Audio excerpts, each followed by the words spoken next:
Stop saying IRL when you mean like I'm really here. Like you're alive and I'm right here is IRL. Like I'm your actual friend. Yeah, but I don't kiss you on the lips. I mean, you could. You just have to drive for a while. You just don't want to drive. Yeah.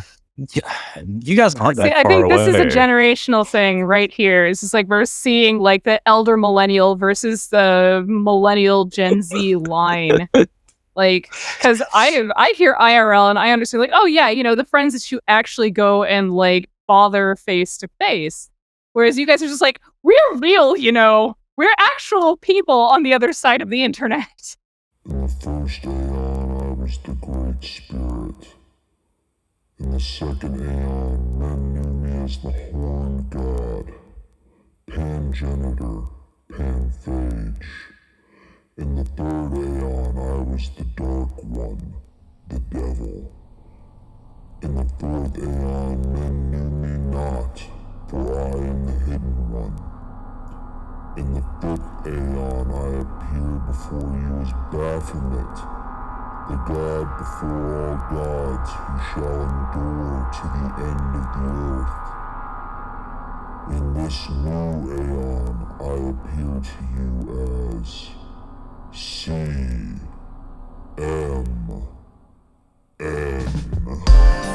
Imagine that there is a brilliant white light just above.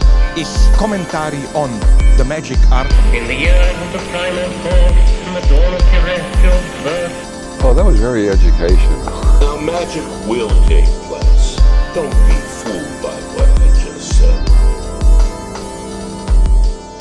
Welcome, everyone. I am State of Emergency Kennedy, and this is Chaos Magic News, the only podcast that this week is as unplanned as your firstborn child. Joining me, as always, is my long-hauling caliph of a co-host, Motor Grady McMurtry. How you doing, McMurtry? I'm gonna keep it on the level with you. We're improving here. Yeah, this is a whole improv episode. Get it? Motor grader level. Is this thing on? Is this thing on? Oh my God. Okay. Also joining us, unplanned, is the second chair CMN co-host, Brookhouse. Hey, Brookhouse. Oh, hi. Good evening, ladies and gentlemen, and other. What?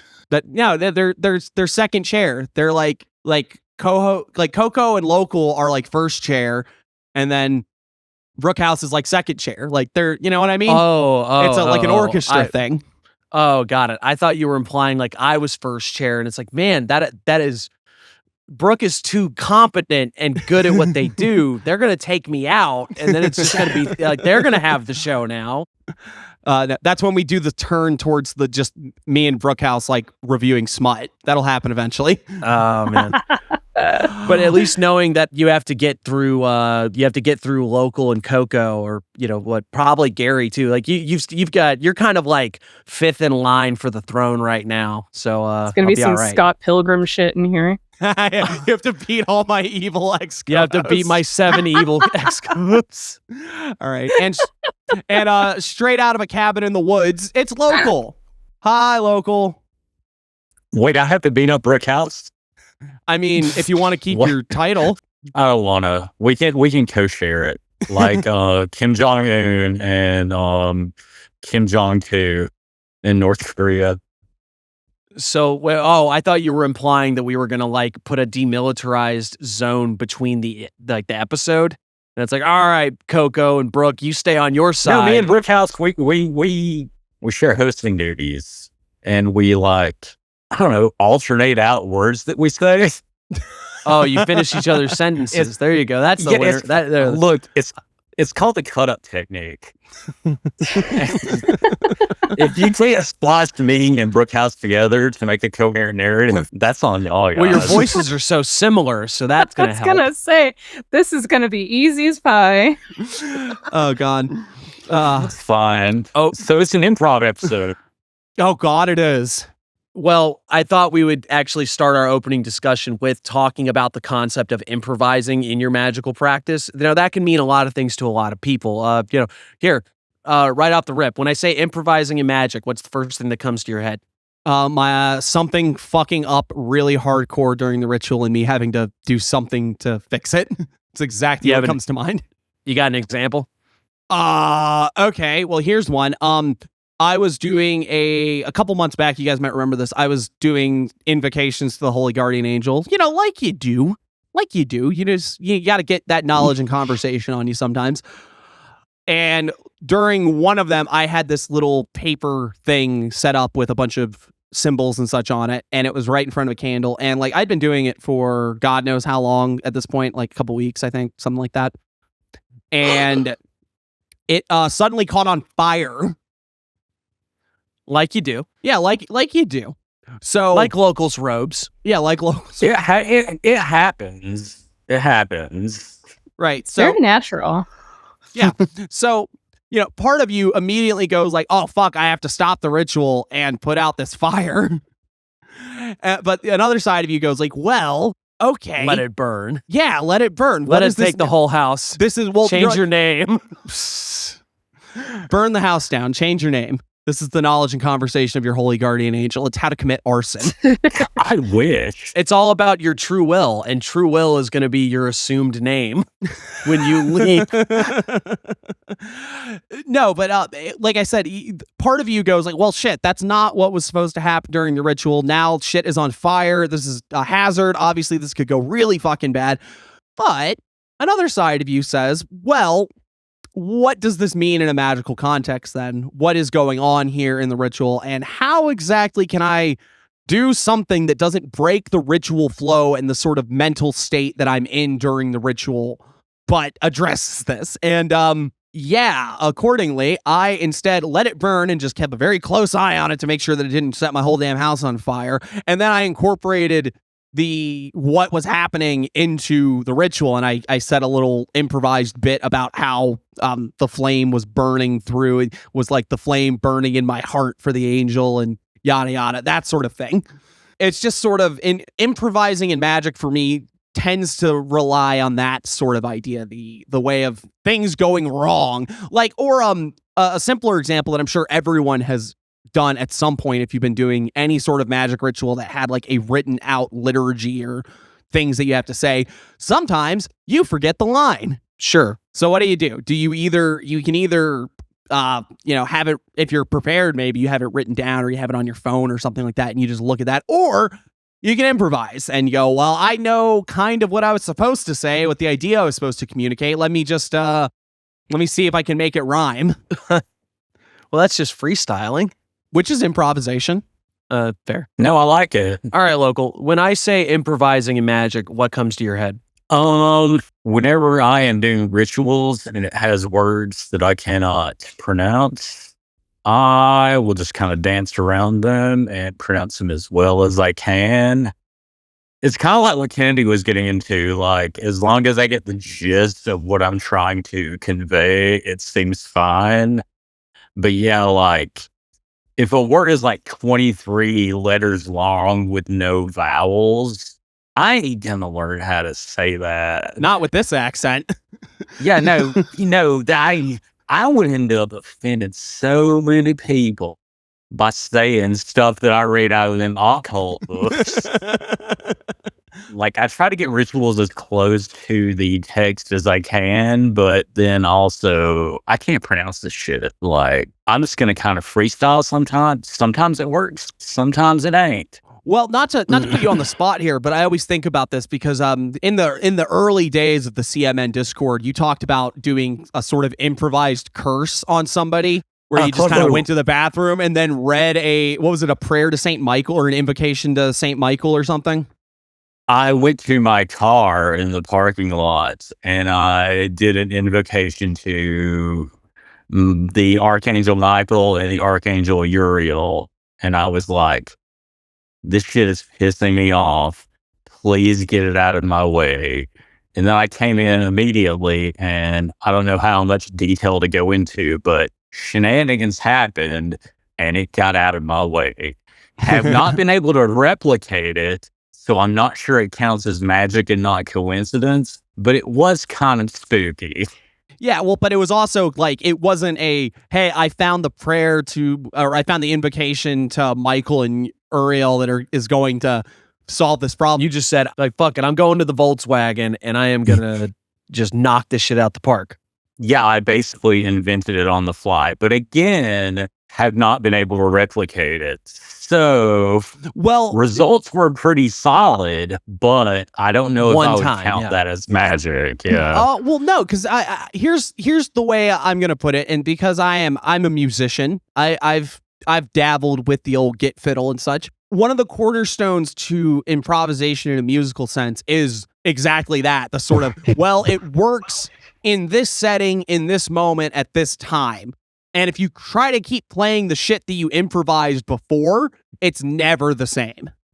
I think it's like, it's the improvisation in that case was the emotion that came with it. Of course, you're not going to be able to replicate that because that was a real specific kind of pissed off. Yeah. As you were saying, it's jazz, baby. Like, you freestyle it in the moment, you freestyle exactly what you're feeling, and that's what makes it good. I've never thought about looking at music like jazz, or not looking at magic like jazz. Jesus. That'll be the episode title. Magic as jazz. Look, I'll jazz your face. Well, I mean, not to go off on a sidebar here, but hey, this is a pretty unplanned episode, so it works. But I mean, like, John Coltrane is a certified spook. He's a saint in certain freaking like oddball Christian churches, for God's sakes. Have you seen his? He's drawn. He has the music theory. Yeah, the music theory diagram that is just. It's a pentagram. That's a magic. Yeah, it's a magic circle, is what it is. Yeah. Who's John Coltrane? He made the train. He's the guy who did that song for Portal. That's so stupid. Oh gosh. Jesus. Okay, no, but Brooke, when I say improvising in magic, what pops into your head?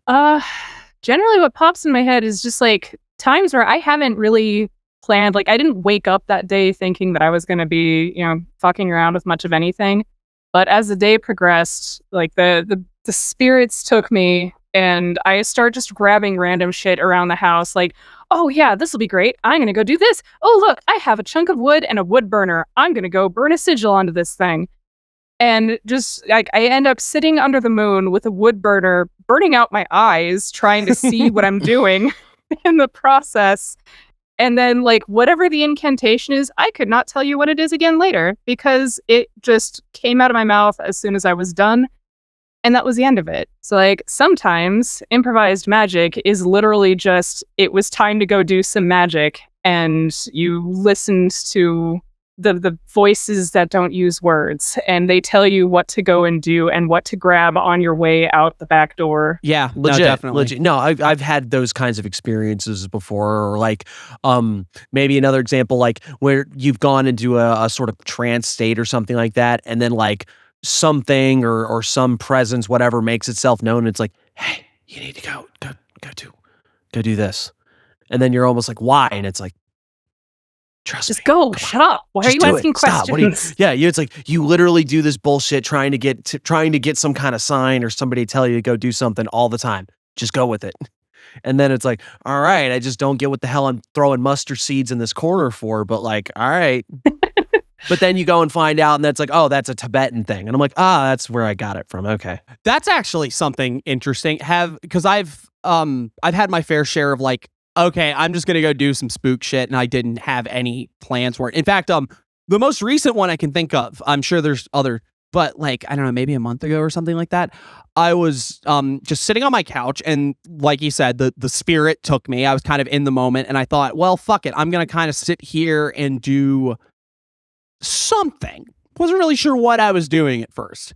You just kind of figure it out as you go along, and then you get to the end, you're like, oh, that's what I was doing. Cool. Right. And no bullshit. That's sort of what it turned into. It's like, it turned out what I ended up doing was sort of like a LBRP quarters magic middle pillar type thing is what it ended up being. Because I just kind of sat there and I, was breathing, going like, all right, the inspiration's going to come to me. And I felt it down in the root chakra. And I was like, oh, okay, this is what's happening. So I guess we're going to focus on that. And it slowly moved up all through the body. And then when it reached the top, it was like, made that noise and everything. But it kind of hit me. And I was like, oh, okay, now you're going to invoke something in all the quarters. And I just did the fucking, the salamanders and the gnomes sort of thing, which is not something I normally do at all. I was just like, all right, salamanders who live over there in the fiery parts of the things. Let's talk to you and talk to you and blah, blah, blah.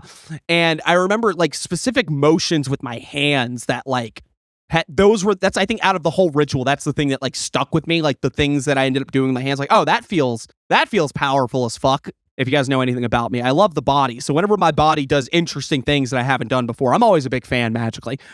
Mm-hmm. But yeah, so it just sort of happened. And then afterwards I was sitting there going like, well, damn, that was a thing. Just spent about 45 minutes doing something out of nowhere. I had no clue what any of this was. And like Brookhouse said, I couldn't replicate it if I had to. I don't fucking remember the full way of everything that happened. But it was just in the moment, I was there and I felt something. And then afterwards, I was like walking around feeling like I had electricity coming out of my hands for the rest of the damn day, like Lon Milo says. So, sometimes it just hits you and you got to do some things. I think probably the one thing that I was going to point out, because I used the mustard seed thing as an example. I thought you were going to go a different way with its story. But what's interesting is that what you will find, and I think this just sort of goes to that quote, there's that lovely quote of Peter Carroll where it's the uniformity of method and plurality of symbol system. So that in a weird way, a lot of times when you're just vibing with something and it's like finding some sort of action that's like, yeah, this feels sufficiently in line with whatever working I'm doing, you'll find that a lot of times what you're stumbling on is something that multiple people have stumbled on over and over and over again before. Like one small example is when I worked with Legba. One of the things I got in the habit You're not was getting that me with that. I'm not going to say what's Legba. God damn it! I'm sorry. No, that's a good one.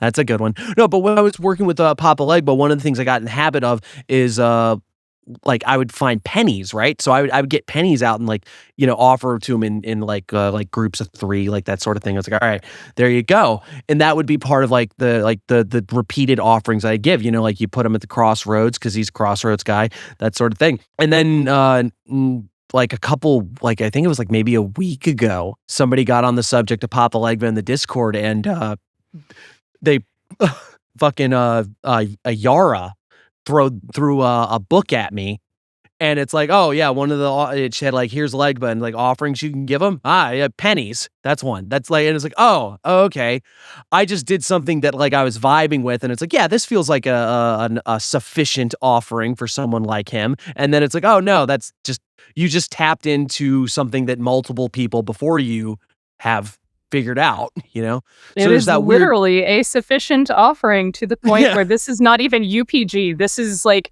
everybody's nonsense. We PPG. Bro, you said PP. No, but for real, but it's interesting in the idea of like sometimes through what feels very spontaneous to you, it's like, oh yeah, it was, but it was kind of for everybody.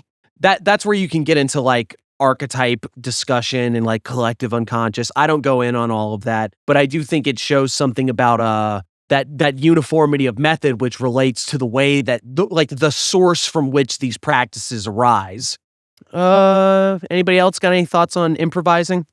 Anybody want to yes and this segment for me? Yes, but what if you can charge people money for this? Then you would be Jason Louv. There's your yes and. No, the only thing I was gonna say was I actually have a similar experience because it was when I first got into Vajrayana stuff, I just sort of like found text and did practices that I wasn't supposed to do, and I'm still doing them. You didn't get the initiation. Oh boy. I didn't get the smack on the ass and get my chromosomes activated or whatever, so I can't do the sadhana. The chromosome empowerment. Yeah, I forgot. Underrated episode. I had developed something while I was doing the practices. I had this thing where I'd be like, you envision yourself arising as the deity, but I would have it from like a first person and from like a third person perspective, kind of imagining this.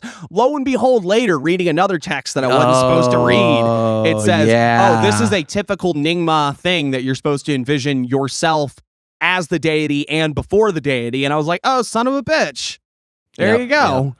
Just a little thing that had developed out of just, I guess, the way that I was doing and just trying. It's almost it's just the idea of the natural inclinations that present themselves from the practice. Yeah. If the practice shows how you understand the world in some way, or if the practice is what shapes your understanding of the world in some way, then it's going to point you in certain directions. And it doesn't matter if you don't, it's one of those, it doesn't matter if you know all the ins and outs of the practice, or if you have stumbled upon the same method from an outside source. Sometimes they're going to point in certain ways. You guys want to see me improvise some magic real quick? I dare you to. All right. This is an audio only experience. Go ahead and look at the Discord chat. Aw. There we go. I improvised a spell to make you say aw. That's a tiny cat. It is a tiny cat. A baby. She is the tiniest. She looks tiniest sad. baby. Why does she look sad? She is longing for her father's attention. Yeah, exactly. She's like, Father, why do you speak into the robotic penis? You only have so many subscribers.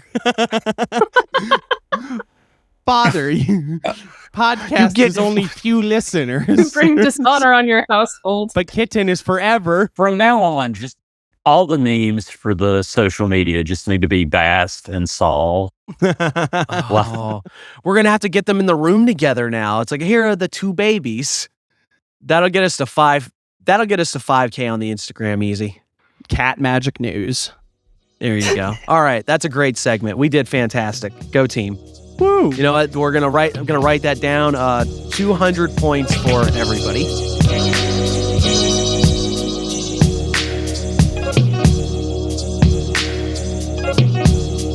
You guys ever just get some water, just a little bit of water going on the stove, and then you just start adding mean-spirited racial epithets into it till it thickens up? Just boiling your race system. It's a slurry. Oh my god! I knew where you were going with that, and I couldn't stop it. I couldn't stop it. It was like watching a freaking train wreck in slow motion. I'm like, no, slurry. Ugh, Jesus. All right. And now it's time for everyone's. Oh my god! No, stop laughing at yourself. Stop having fun. No one is allowed to have fun on Chaos Magic News. You're not supposed to have fun in magic. If you joke or make lighthearted things about magic, it's because you're fake and you smell bad and you live with your parents and you don't take it there seriously. You go. Yeah. Banished with laughter, more like banished with lies. I tried so hard to find a good banish with laughter for this episode because I figured we could use it, but I couldn't find anything worth it. Just show another picture of your cat and we'll call it even. All right, that'll work. No. We don't have time for that because right now we need to, we're going to get into the grit. We're going to put on our big journalist pants and we're going to look dead out at that world and we're going to say, What's in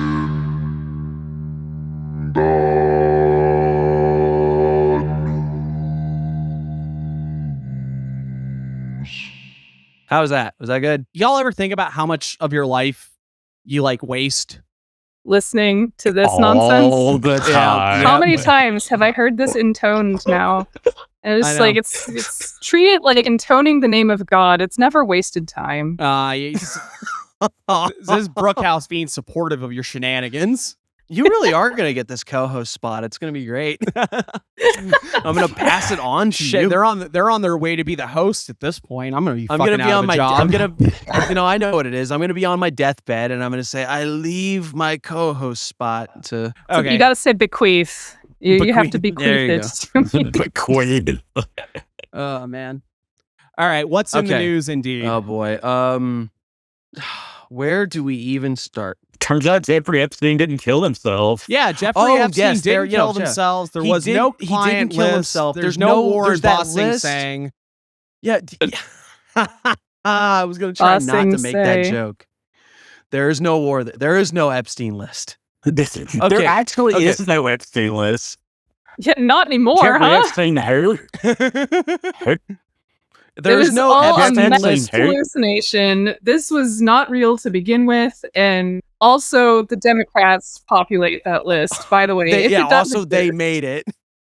It's nothing but Democrats, except they also made it. Here's the thing, right? Because right before we got on here, I saw somebody posting a thing about how this is going to be the straw that breaks the camel's back, and how there's like so many people that are not going to stand for Trump saying that there's no Epstein our List. camel isn't like the back has been broken for a long time. This camel is on the ground screaming.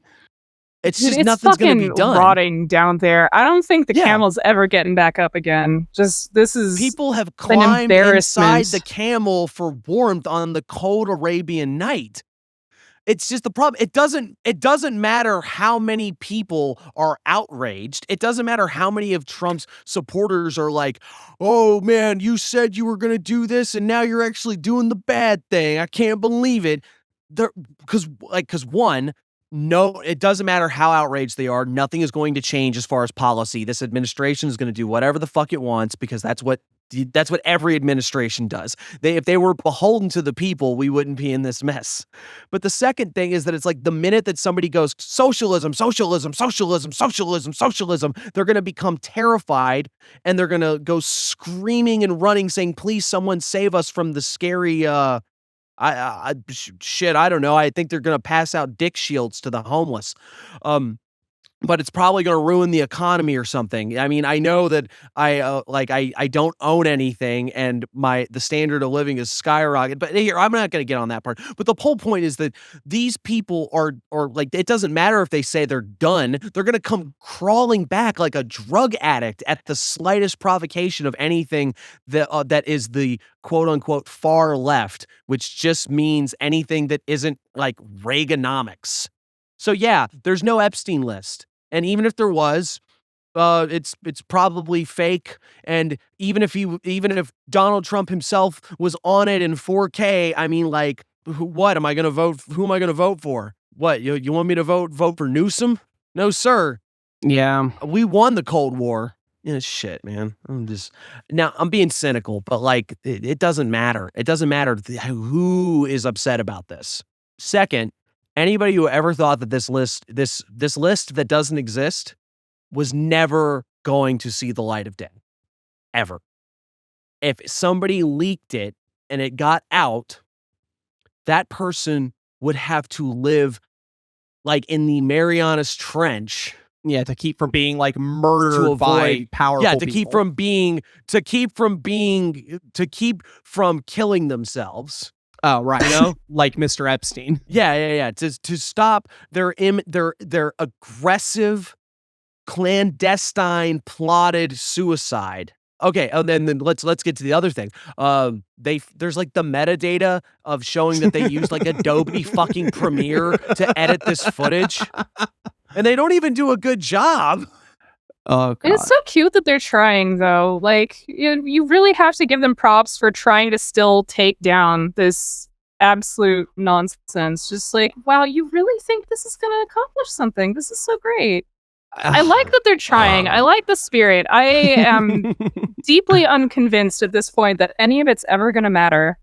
Like, in another 20, 40 years, maybe. But, like, and this is me being deeply cynical, and I should probably fucking smile or something. But right, okay, yeah. Just I do have one thought, and now that I'm just thinking about it, all right, is the fact that they have to lie about it shows that there is still a certain amount of shaky ground that they're living on. I like to think so. Well, it's the idea that if they just came out and said we were all on that fucking island, what are you going to do about it? We'd know we were all like, that would be the absolute end game. That would be like, all right, what that means is that we have no hope of anything ever. That shows that their control is complete. The fact that they have to lie about it to some extent is a good thing. They don't even have to lie about it. I mean, we literally had a list of Epstein associates. Yeah. And no one gives a shit. Like, I think I've said it in the Discord, like, the only person on the list that gets any amount of hate is, like, Bill Gates. And that's because, like, hey, he's putting tracking devices in vaccines in Africa, and not because he, probably fucked a kid. Well, yeah, like, that's 100% no one what it gives is. a shit. Like, they can release the Epstein list, and it's not gonna make a difference. Do you remember a couple weeks ago, Elon Musk went on on whatever his fucking website is, and just like, oh, and by the way, Trump is on the Epstein list. So, apparently there is a list. And then instead of hitting back with, no, he's not, what they said instead was, well, Elon's brother is on that list. And it was just like, was it on the list, or was it just like we have photos of Elon's brother and Jeffrey Epstein together and therefore something or other? Like, there was definitely some kind of attempt at a back and forth, and now suddenly the list doesn't exist. That's a good point. Now, what's funny is that I feel like I do almost have to go to bat for Elon here. Wow, that quote is going to be taken. That's going to be spliced and ruin my life. But no, but it's kind of funny that it's like, oh, hey, this dude's on the list. Well, your brother is, and it's like, yeah, but I'm not, am I? like you notice there's a distinct lack of me here. Elon.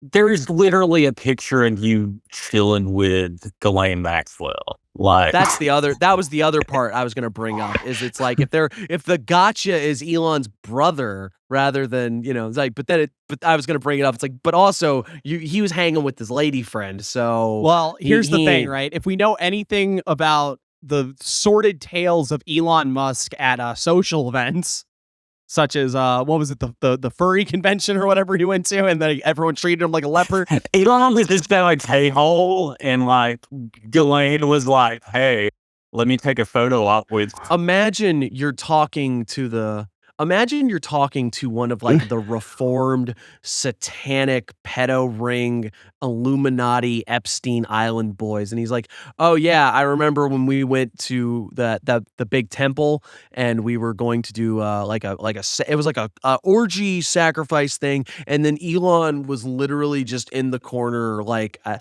don't know, I think he was playing Words with Friends or something.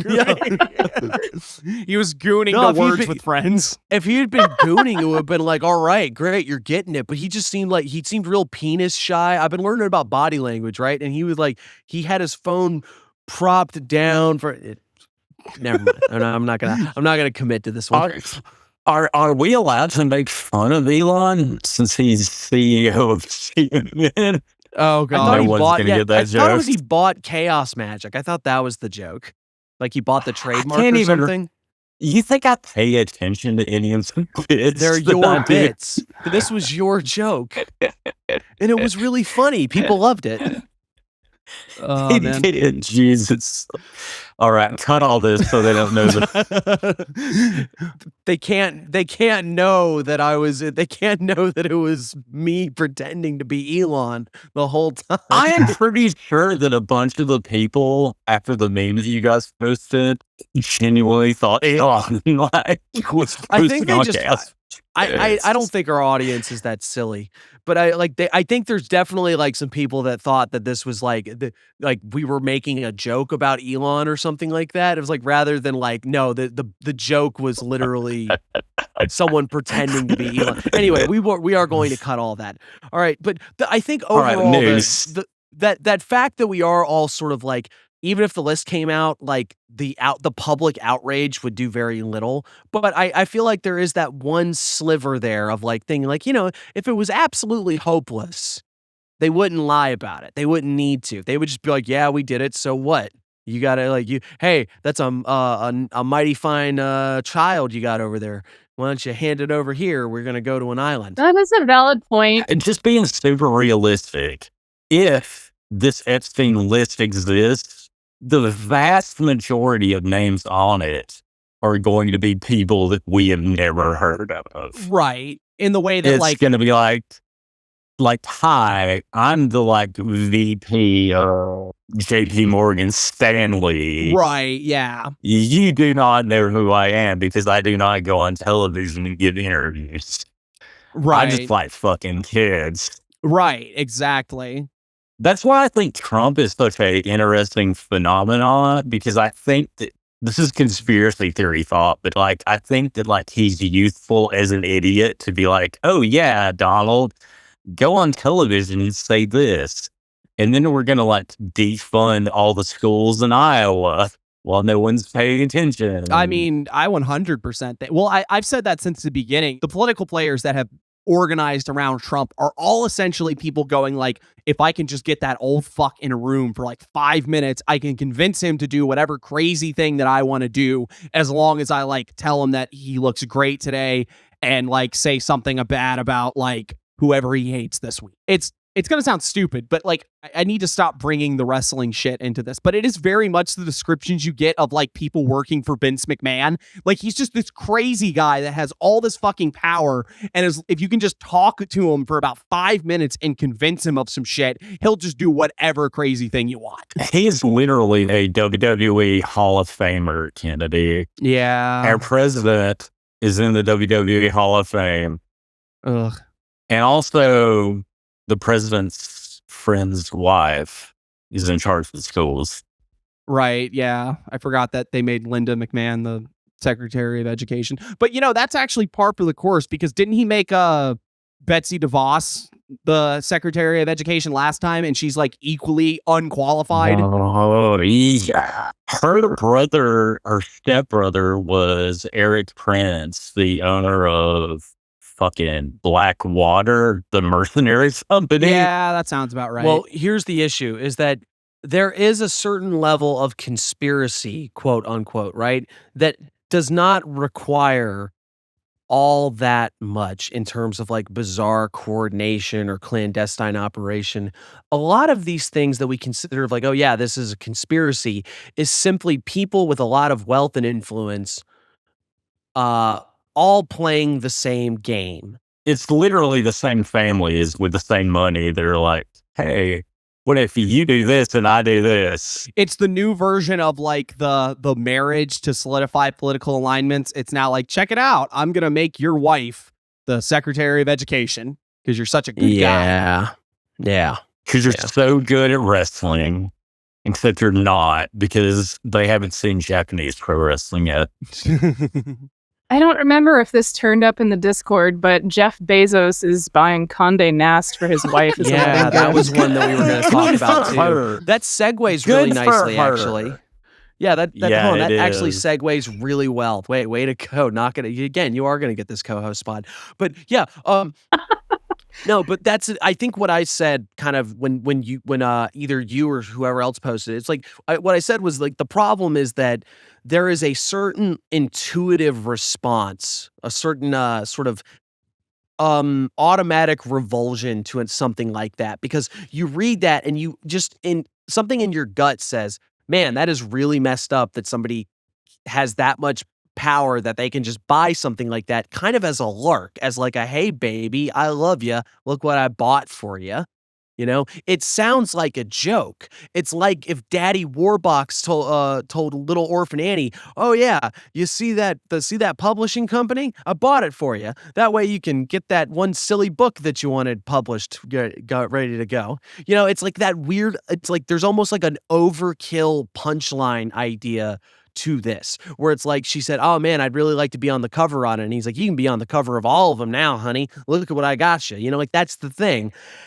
And you kind of know on a gut feeling kind of thing. And maybe I'm wrong. Maybe not everybody.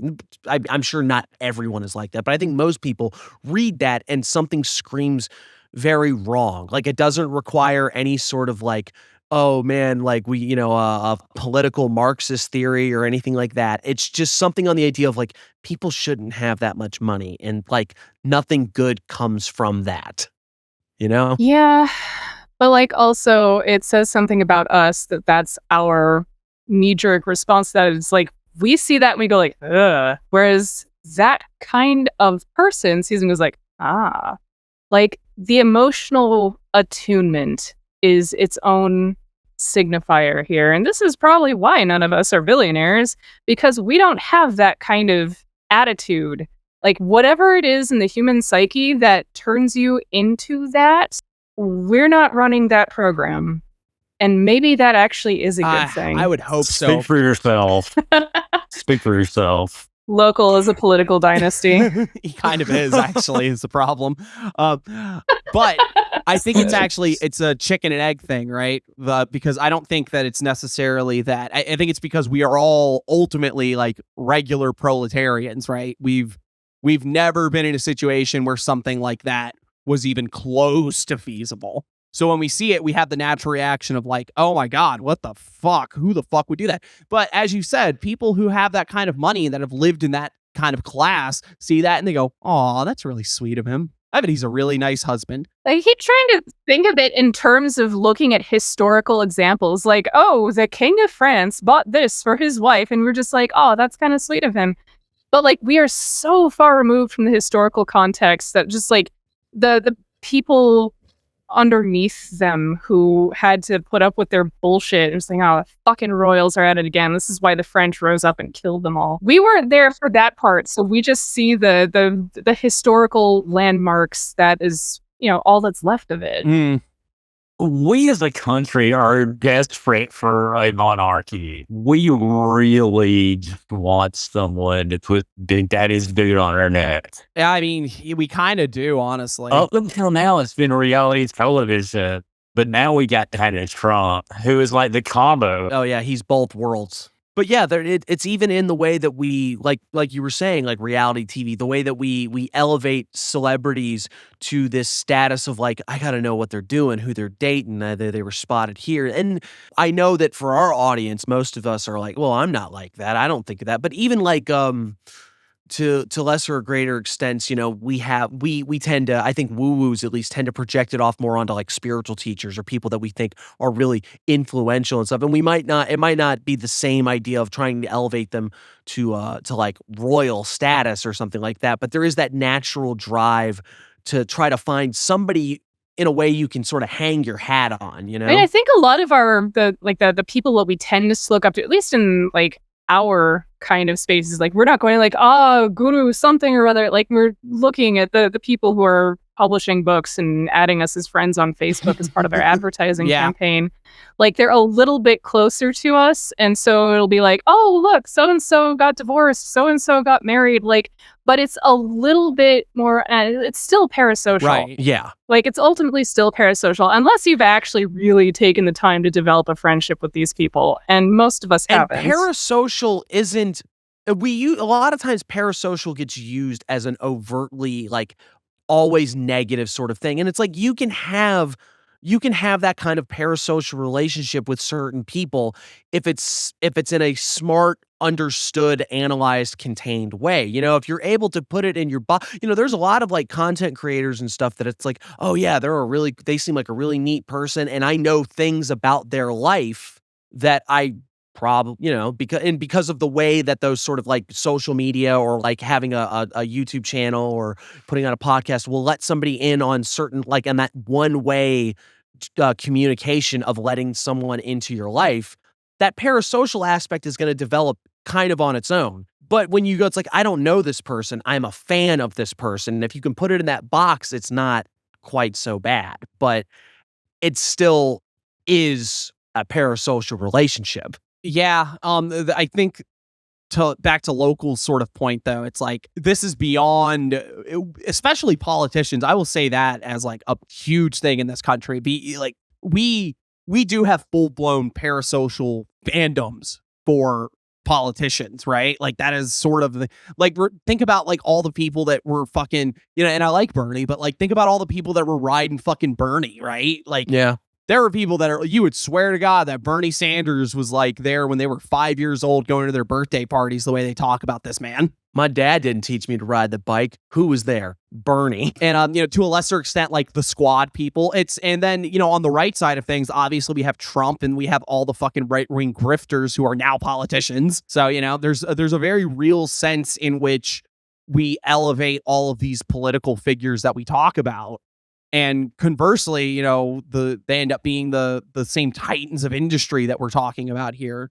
But actually, you know, that's the point I want to make, because we were talking about the list of people earlier of the folks that don't want you to know who the fuck they are, and then they have their fucking firing squad of people that will go out there and say, "Don't worry, I'm going to say all the things that you want me to say," and they'll just blame me. Just blame me. It's fine, because that's people who suck up the bandwidth of our focus. And like, whenever I've said like your focus is a resource and people try to tap into it, this is kind of what I talk about, you know? It's like, yeah, you have people like how many times have I said, God, if I have to say Elon or Trump or like I think when Kanye was really losing his mind, he's still losing his mind. It's just not as noticeable, or I just don't want to talk about it. It stopped being entertaining and it just got kind of sad. Really. But the point being that when I say like your focus is a resource, your attention is a resource. This is what I mean. If you have events and people who are really good at sucking up the bandwidth, you can get all kinds of stuff to pass by without it being really noticed, you know? Like I could rob a bank if like Jay-Z and Beyonce had another kid that day, you know? Yeah. It would be the investigators would forget that the bank got robbed. They're like, you seen the new J-Lo Beyonce baby? Like it's an album. Yeah, I heard that baby. It was like 5 out of 5. That's what I mean, didn't she announce Blue Ivy basically like it was an album cover? Just like the pregnancy shots from that one were real great. Yeah. Like, it's shocking that I remember this. I don't listen to Beyonce. Sorry to everyone who's horrified by this, but like, I the last time I even really paid attention to her, I think she was in Destiny's Child. So like, this is how far out of the loop I am. But I remember those pregnancy shots, and they were quite lovely. Is that when they did the Proud Family theme song? Oh, Shit, Jesus. did they? Jesus. Yeah. Deep cut, man. Deep cut. Deep cuts. All right. Actually, attention mining is a good way to segue into this. Zoran Mamdani, right? That guy. Yeah. The it was New just York guys. mayor candidate. It was just Solange. It was her sister that did it. There, you can sleep at night. Oh, okay. I'm sorry. No, New York mayor candidate. Oh boy, I'm gonna bungle this name. I'm sorry. Zoran Mamdani. Yeah, Mamdani. Mamdani. Okay, cool. But Mamdani is they're a candidate for mayor in New York. Beat the odds. They're the Democratic candidate. They won, right? Don't worry. They're people putting gonna all the money change- they yeah. can into somehow undermining the democratic process once again. Isn't it ironic that a party whose name has most of the same words as democracy do everything they can at all fucking intersections to try and undermine it within their own fucking party? Just a crazy thought. Yeah, it's why we talk about people being hypocrites and not standing for anything, because it's like everyone's for democracy. It's like, oh man, Donald Trump and the Republicans are a threat to democracy. But then like the Democratic establishment gets an answer from the people, no less, that they don't like. And they're like, no, we need to change this. No, we need to change the rules. Yes, it's always vote blue no matter who when it's someone who is just to the right of center, but they're Democratic Party. So, we all need to band together for this guy. We get an actual leftist and they're like, one, you know what? We need to have principles, actually. And then the Wall Street Journal, I swear to God, man, I hate the Wall Street Journal, and the algorithm has realized how to rage bait me so easy because it keeps showing it to me, and I keep, like a fool, I keep going back. But basically, you got people in the billionaire club media-owned circuit falling over themselves to publish as many hit pieces about how Mamdani is going to run New York into the ground and how New York is going to be a blown-out wasteland of roving gangs, and these people aren't safe and this economy is going to collapse. And it's like the guy hasn't even made it yet. Guys, he hasn't even won yet, and you're doing everything in your power to throw as much influence and as much money behind beating him as you possibly can, because if this guy gets elected, it sends the message that this stuff is popular. And the Democrats' approach has been constantly sticking their fucking fingers in their ears and saying, la, la, la, la, la, no, it's not, no, it's not, no, it's not, no, it's not. No, people don't actually want policies or actions that are going to benefit them. You just need to keep voting for us because Trump is going to, kill your mama with a chainsaw if you don't. Yeah. I mean, to be fair, they're not wrong. Oh, wait. Trump is... That's the... Wait, no. They're not wrong that Trump is awful. They're not wrong about that. That's crazy. But it's meanwhile, you guys are also fucking awful. Yeah. I mean, You guys are Yeah, active it's like- enablers. Look, Trump is going to be really fucking horrible, but at least we'll give you cake on Tuesdays. Like, that's pretty much No, the no, trade. no, no. They won't even do that. Remember, that was the thing we said. They'll when- promise cake on Tuesdays. Well, yeah. Well, no, Yeah. they couldn't even do that last time. You remember that was They the could, yeah. shit that we But said then in the meanwhile, MAGA Democrat, episode, and the right? problem is that in the wake of all of this encroaching authoritarian bullshit, the Democrats will take power again and then not change anything. Right. Like, Obama shows up after Bush. Surveillance state goes farther. War in Afghanistan, war in Iraq goes on and on and on. Drone strikes, all the same bullshit. Well, no, you don't even have to go that far back. Joe Biden takes office, and suddenly the child camps that everyone was so fucking up in arms about still going on. And, but not a no one's problem talking anymore. about them, Yeah, but exactly. they're still there. yeah, Israeli Because fucking all of the uh, newspapers are owned by the same people that are publishing things about how Mamdani is going to run through the streets with a chainsaw attacking anybody that's got a Rolex. And I think the thing with Biden that got me is just like we had someone in place who could have protected, bodily autonomy, abortion rights, but I'm gonna be sassy about this. The dude's Catholic, and nothing against Catholics generally speaking, but his historical pattern when it comes to abortion rights has been to deny them. And so, of course, it's under him where suddenly we are losing abortion rights and he's not doing anything to protect them. Like, this was fucking obvious, and we Yeah. could have done better, and we didn't.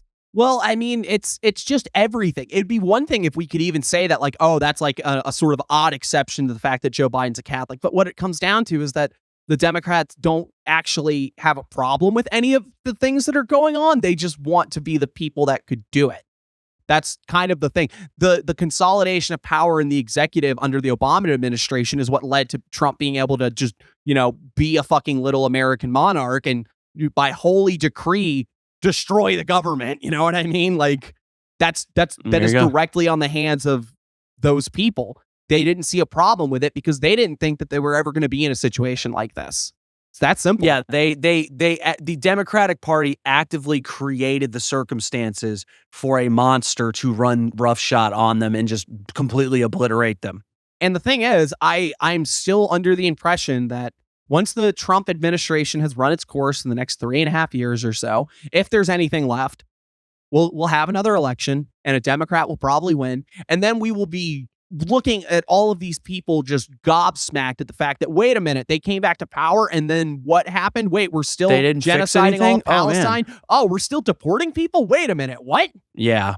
I fully expect that 100% because the Democratic establishment at this point has shown at every opportunity that when they could say something, anything, that would be like, hey, this is fucked up. They go instead,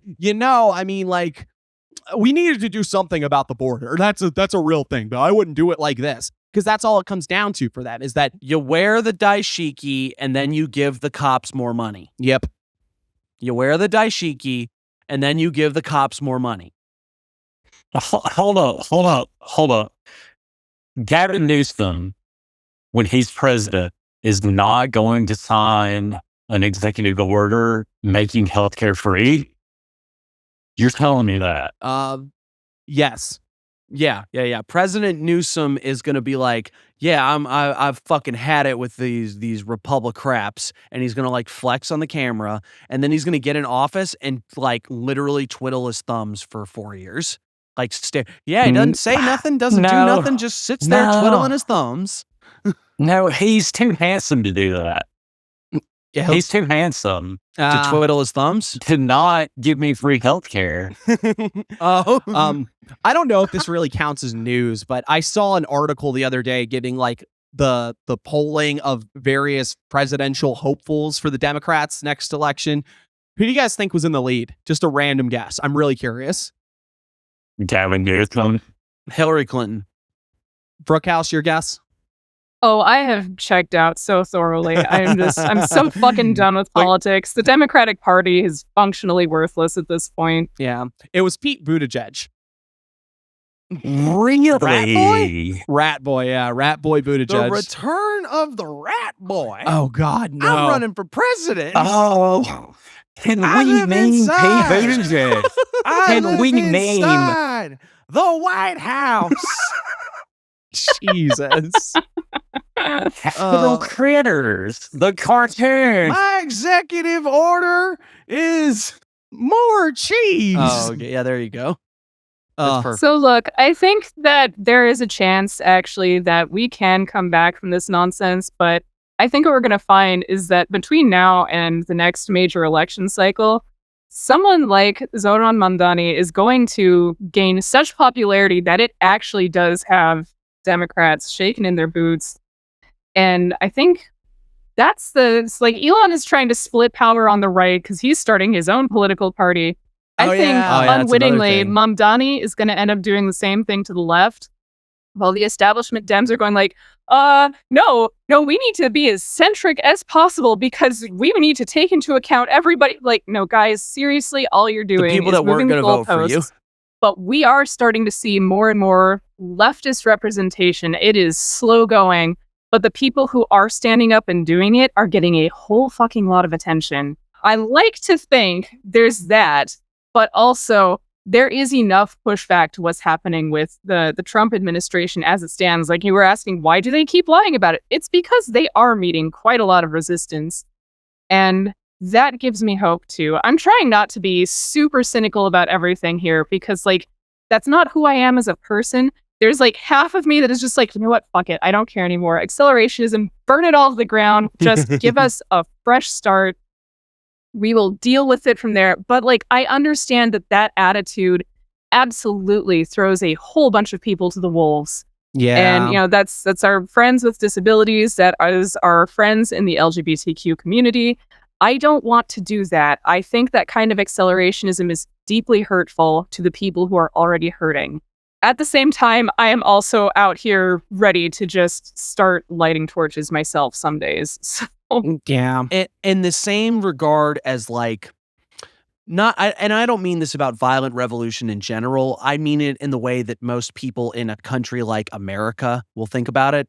The notion of like overnight violent revolution doesn't represent real political like agency. It doesn't represent any real engagement with the process. What it represents is a very powerful escapist fantasy of like things can just fix themselves. And that's what I would put that sort of that cynical acceleration is burn it down, let's just start over thing, because it's like in the event of a large enough collapse, a great deal of the people that I care about are just going to die. They are not, these are not people that will survive that kind of situation. And I really don't want to have to eat dogs for a week while we like figure out how to get the electricity back on or anything. So it's like, I do think that maybe we're better off figuring out how we're going to make real steps forward in this whole political process thing. And granted, like we said, hasn't even won yet. It's one mayor in one city, but on the positive light, it can represent that we are seeing a genuine populist turn to these kinds of to people that are, one, not establishment, not old guard, not people that have been not fixing it for 150 years, but also people that represent genuine, not even dramatically leftist, but actual leftist It's like, policies. hey, I think our people should be able to afford rent and groceries.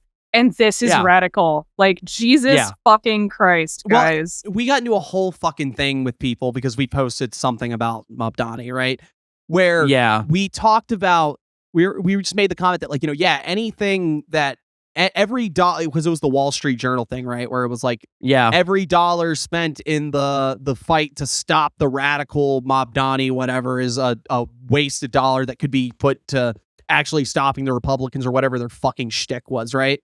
No. What they said was that every dollar that was going to have to be used to bail out New York could have been spent somewhere else. And it's like, it could have been spent enriching one of the 7 motherfuckers in the world, while the the vast majority of people suffer all of the ills that you told us was going to be inflicted on us by socialism. Right. You know? Yeah. Okay. So that's the. But then the problem is when you say stuff like that, people are like, well, socialism doesn't work. And like the socialism And that capitalism is? Yeah. Well, and then it's like, and then it's like when they, Scandinavia is like, they're not real socialists. They just have strong safety nets. And it's like, yeah, but when I say I want to have those kind of strong social safety nets, you go, no, that's socialism. When I say when I say I think there should be like $15 funding for a kid's lemonade stand or like something stupid like that, it's socialism. Anything that doesn't serve the behest of like the 7 motherfuckers that own everything is branded with the scary label, and lots of money and time go into somebody screaming about how it's going to cause the end of the world and Western civilization if we allocate resources in any kind of way that's going to benefit the working class. Right. And what's the response to that is people screaming at you about how socialism leads to authoritarianism and yada yada. When we're not even talking about socialism. We're talking about anything that might marginally be like I said earlier, to anything marginally to the left of fucking Ronald Reagan. Literally everything carried to its fullest extreme is going to be authoritarianism. I mean, yeah. Can we not fucking find a median where like people aren't miserable and we aren't having to like applaud when a freaking healthcare CEO gets shot? You know what I mean? Exactly. Exactly. Like, Jesus. We live in a fucking dystopia. Right, yeah. And not even one of the cool ones. Yeah. Like, we don't even have cool brain chips and shit. We just got like no we got the healthcare. lame brain chips and shit. We got the lame brain chips that are killing chimps left and right.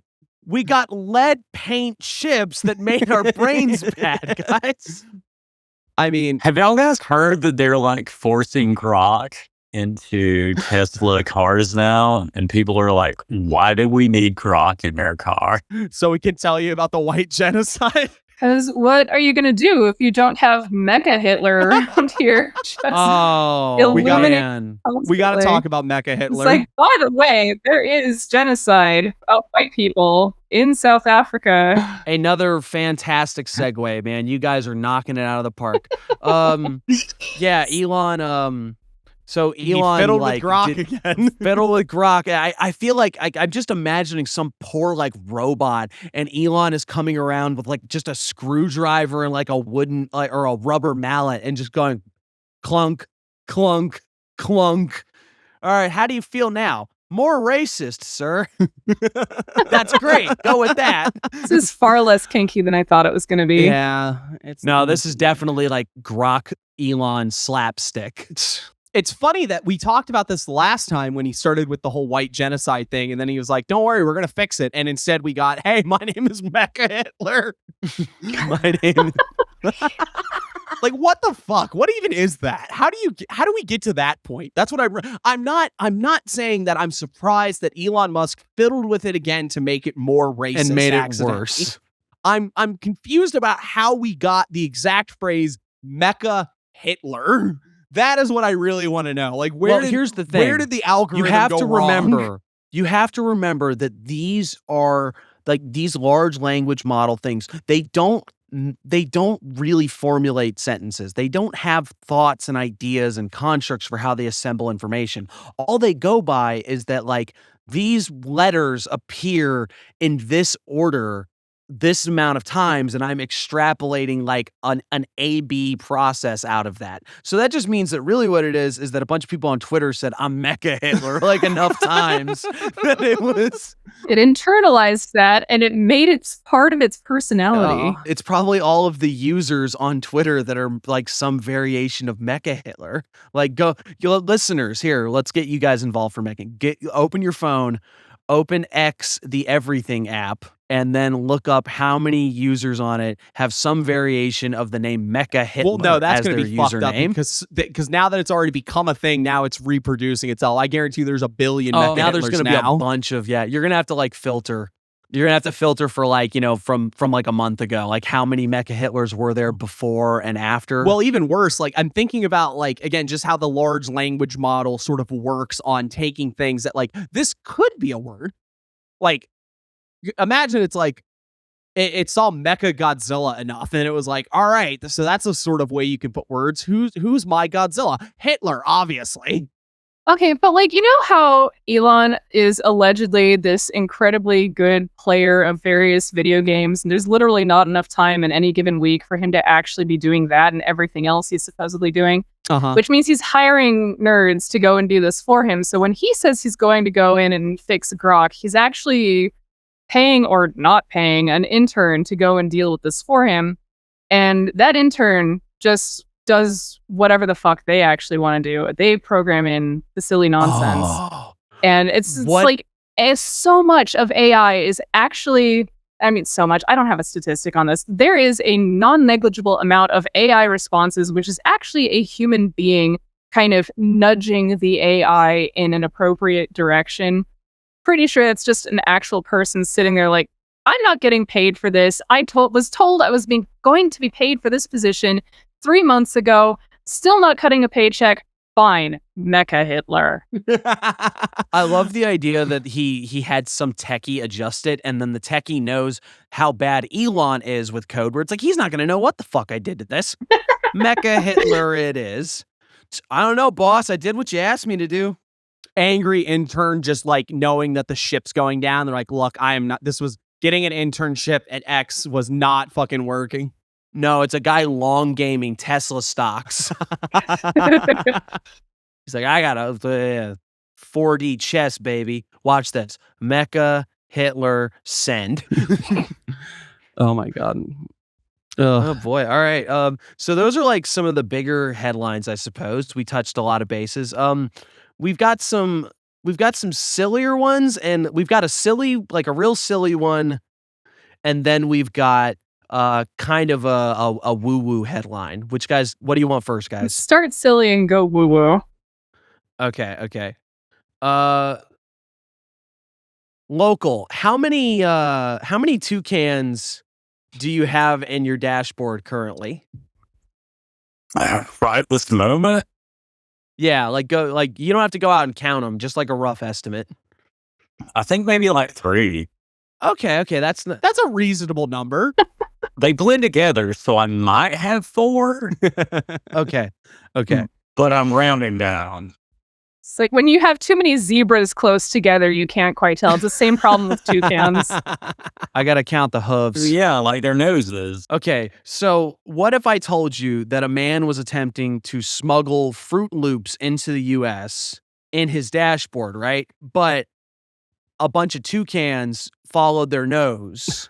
Oh, Jesus. And lodged themselves into the Volkswagen's dashboard. Are you this guy's lawyer? I'm just saying. Dude, what the hell? This sounds like some plausible deniability.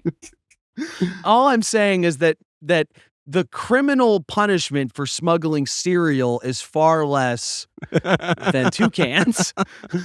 And maybe like if you plead guilty to one, they let you off, probation. That's all I'm saying. Like this is where you're not gonna. What I'm saying, my friend, my Volkswagen driving client, soon to be if I'm lucky, is that like really you're already caught. So the best you can do is try to argue that what you were doing wasn't as bad of a crime, Hey, I didn't kill him. I was just taking the wallet off of him. All right.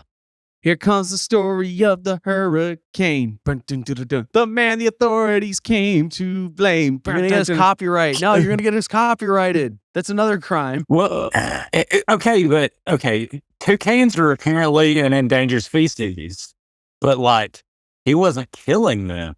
He was taking them to a better home. They were very safe in the dashboard. Yeah, exactly. Like, what's the problem? This man's a hero. He's basically Luigi Mangione. That was an attempt. Basically Chuck Mangione. Okay, all right. Did we actually even say what the headline was? Man had 14 toucans stashed in his Volkswagen dashboard. 14? Holy shit.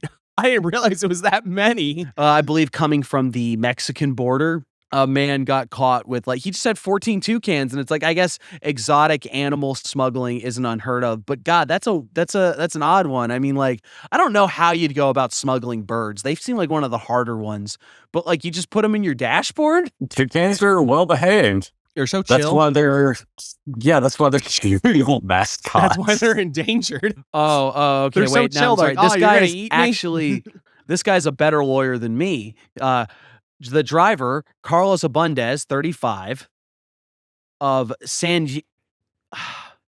okay, Ysidro. How the hell do you say that? San Ysidro? Say it again. Ysidro. It's a city in California. Oh, Isidro. Isidro. Okay, thank you. I didn't go to school.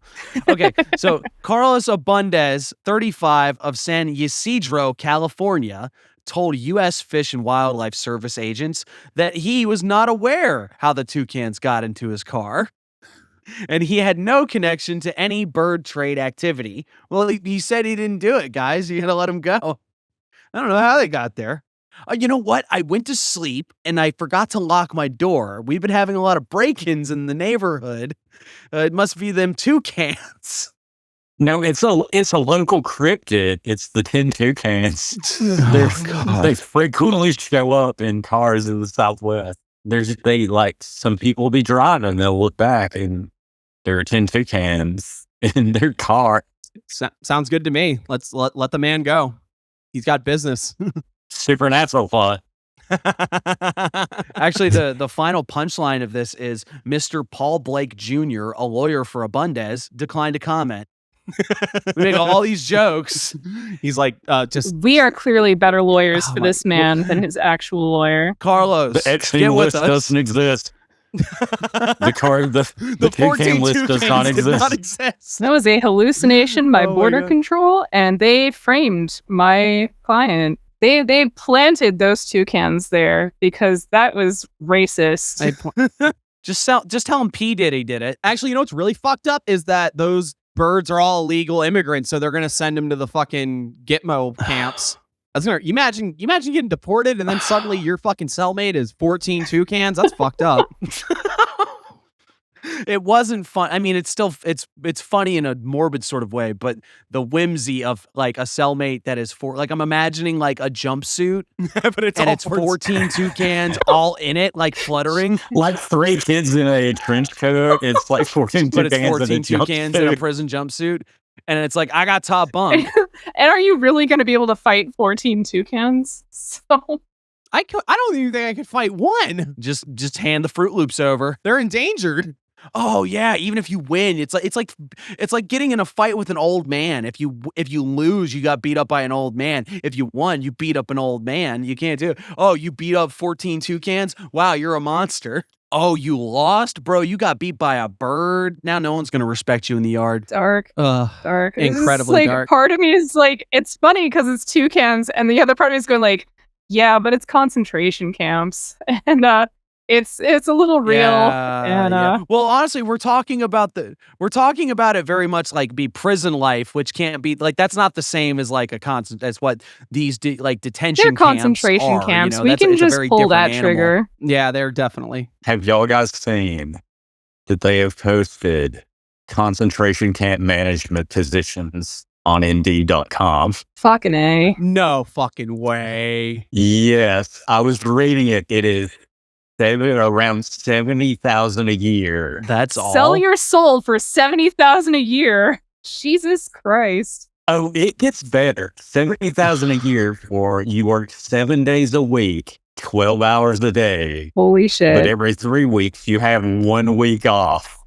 Oh, you live on the property. No. No. Hold oh on. my God.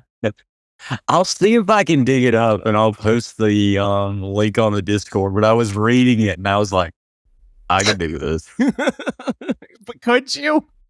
No. Your moral objections would be way too they would kick in immediately. You would be like, wouldn't it be so funny if someone applied for that job and then they just went in and left everything unlocked? It's okay, sorry, I'm terrible at this job. And like that's it. No more concentration camps. And then- Wouldn't that be so hilarious? And then it's Your Honor. Your Honor, you see, my client was bringing in some Fruit Loops, right? It was bringing And the in some- toucans followed him into the. And the toucans opened all followed him the in, cells. and then opened all the cells and let him go. Oh, I wish we had that much whimsy. Well, here's the problem too. It's like from the photos I've seen, it seems like you could probably ruin that place with like 20 minutes with the bolt cutters. You know, you'd get shot first, but it doesn't like this is a ramshackle job, man. Like it literally started flooding. Ugh, yeah. I mean, I feel like part of that is on purpose. I'm like Oh, everything about this definitely. is designed It's- to be dehumanizing. It's a dehumanizing death trap. It's meant to maximize the amount of people that are going to die while they're there. Like it's intentional. It is intentionally maximizing. Like how can we inflict as much suffering and guarantee? Because if they die, it's cheaper to just like throw them in a mass grave than it is to actually try to go through the legal process of deporting them. Yeah. Now we got real fucking dark. Yeah. Now, Well, real like fucking someone was making the point about how at some point they're just going to turn around and start, putting them as slave labor in the fields. Like, dude, that was definitely the plan early on. Like, as soon as this shit was being announced, some fucking dude in Texas was like, we can volunteer some land to set up a camp to, have them work. Basically, it was like this, work in agriculture until their case can be heard, quote unquote. And it's just like they're just going to keep them there indefinitely. That's all that's about. Yeah. Well, the prison system is slave labor. Yeah. Like that's the whole 13th Amendment thing where it's like they outlaw forced labor and servitude, enslavement, that sort of thing, except as punishment for crime. Then it's okay. Which is so so the goal is exploitable. just- And you just like, need to do you make think they knew how easy that was going to be to exploit? Do you think anyone ever actually Yes, it thought was about intentional. that? Yes. Yeah, it was intentional. Yeah, I think they did No, it it was on intentional. purpose. I think they 100% did it so they knew they could arrest a bunch of former slaves immediately afterwards. Yeah, And keep it's the- not a keep the bug, shit it's a going. feature. Yeah. It's why we incarcerate more people per capita than any other nation. It's just it is Yeah. what it is there. Because prisons are profitable. Well, and- it's just funny, right? Because they were talking about how, oh no, the deportations have fucked up the agricultural industry. Don't worry, we'll fix that. We have a Yeah, solution. We have a solution. Is it a prison? Yeah, it's a prison. People who are on Medicaid and was Medicare or Medicaid? I can't remember now. It's like apparently they're going to put the healthy people who are on they're going to be working in the fields. And then when that fucking falls apart. Oh, you're talking the. I thought it was are you talking about the RFK Jr. saying he's going to get like mentally unwell people? No, to, like, the come more work on his recent thing camp? was just they're going to kick a bunch of people off of, I think it was Medicare. I can't remember now. This is like they sound too similar. Oh, wait. No, you're talking with the bill. Oh, Yeah. you're talking with the medic. Like that part. Oh, okay. Never mind. Yeah, so it's just like the latest iteration of that. It's like there are actually people who are in perfectly reasonable health on this system, so we're going to make them go do it, and that's somehow going to make everything okay. Right. Yeah. This administration has yet to come up with a problem that they couldn't solve with a fucking prison camp. Bold choice. I mean, it worked out well in the 40s, didn't it? Let me give you a history lesson Let's after look. Hold this. on. And then there's the loud. No, you just hear. Hold on. Let me check. Loud typing noises. No. Wow, really? Could have sworn. Huh. I thought it did. Huh. Well, You have to make some calls, trade some stocks. I was just going to say I got the best education. I'm sorry, I didn't go to school.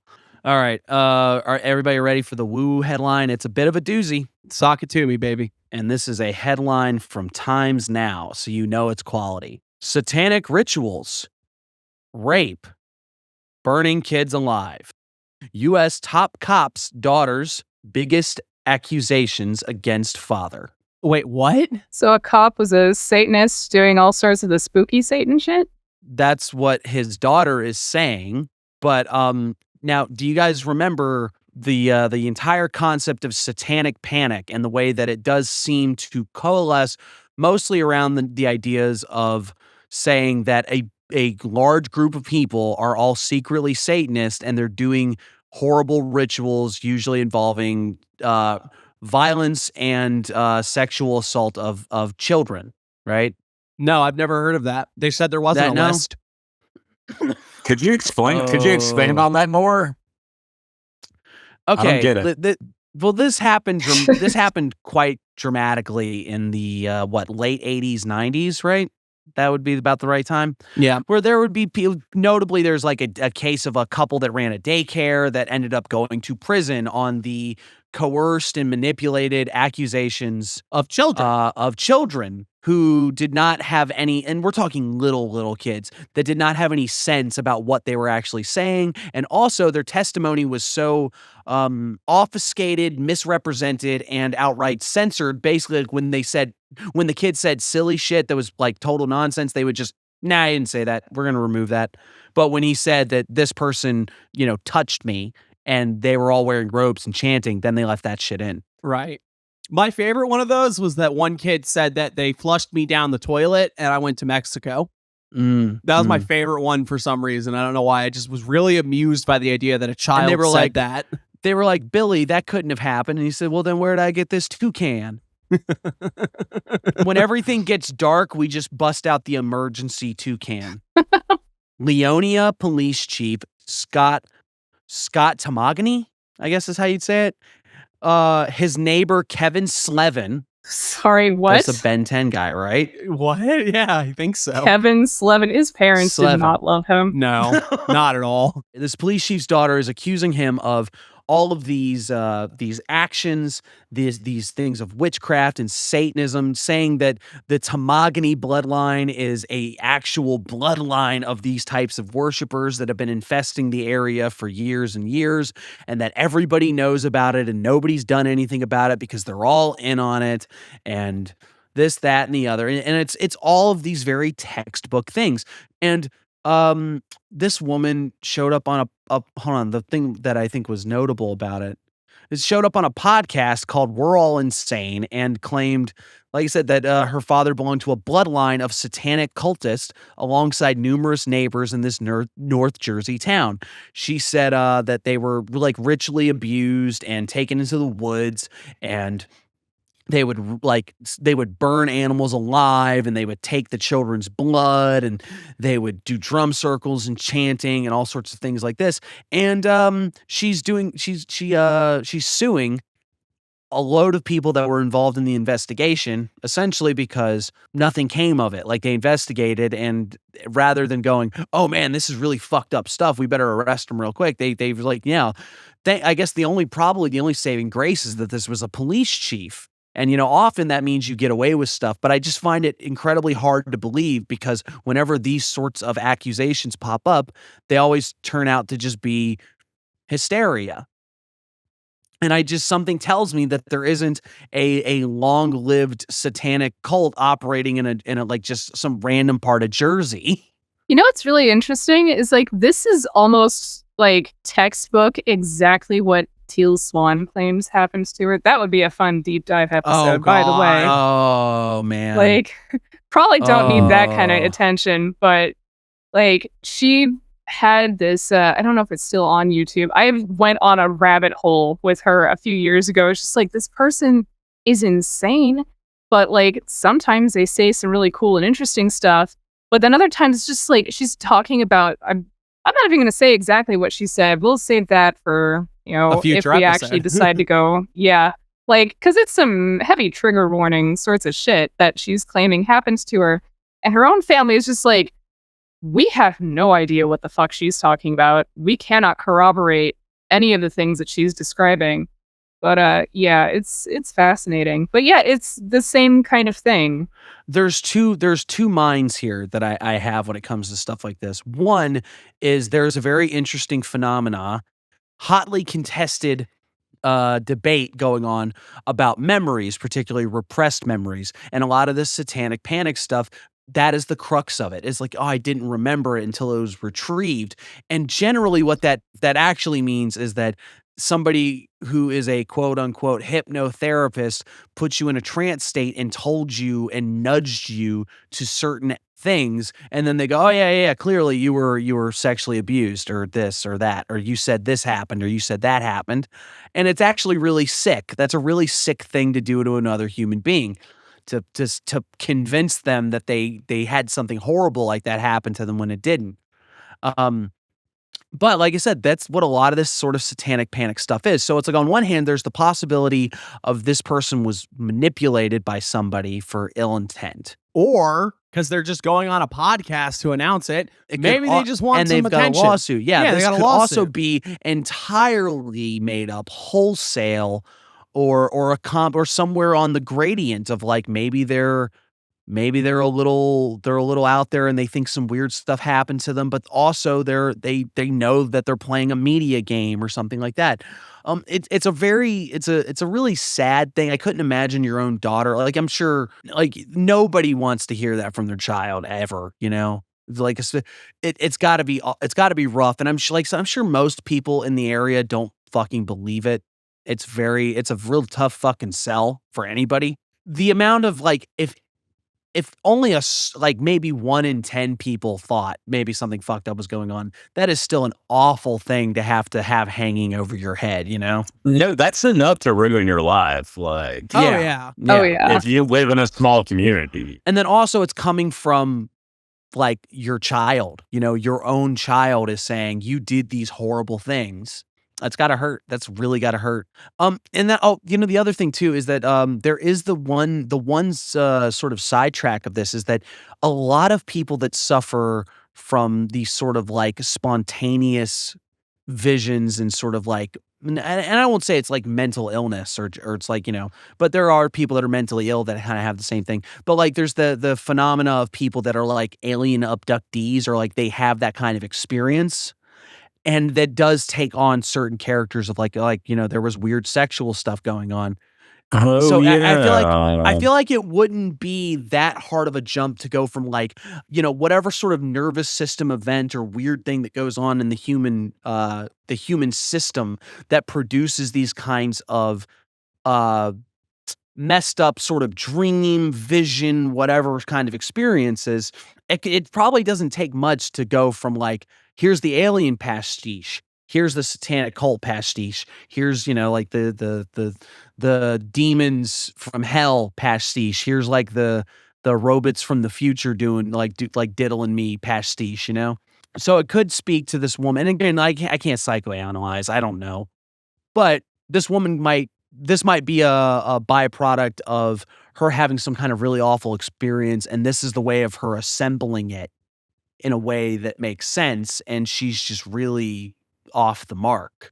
I could also, I'll go come out and say it too. It's like, if somehow some evidence comes out and something like this actually happened, I will be like just absolutely shocked. I will cut my hat into pieces and throw hot sauce on it. You'll have to do a whole apology episode. Right, where we go over the case in detail. Mm-hmm. And you just hear me eating the hat and I'm chewing on it. And Have you had to eat your hat before? Wasn't there another thing? Yeah, that was the Trump getting arrested. Trump thing. getting arrested. Yeah, Which I think in hindsight, we should not have to eat our hats because he did get arrested, but nothing fucking happened. But nothing happened. Okay, he nothing technically fucking got came. arrested. Other than the hardest fucking mugshot. Yeah. Hardest mugshot of the He did go century. hard. That man looked like the camera was going to explode the camera with the intensity he was looking at it. Yeah, it's like scanners. Ugh. I hate saying positive things about that guy. That's what got me to vote for him again. On the bright side, like, you know, it's only the hardest mugshot of the century so far. That's True. true. There's Like, we're only 25 years in. We've got time. I can't wait to see Hillary's mugshot. She's gonna look so fucking done. She's like, Jesus Christ, this bullshit. God. All right. Do we have any other headlines we need to get to? all right. You're not going to believe this. What, do we attack Iran again? I don't believe anything. 15 toucans. 15 toucans. No. I think that's enough. That's a real scattershot. We touched a lot of stuff just blending into each other. I think that went well. Let's move it on. All right. It wasn't completely negative. No, lovely. No, this was Lovely. definitely one of the most negative news segments we've had in a very long time. We're going to have to make up for that in the next segment.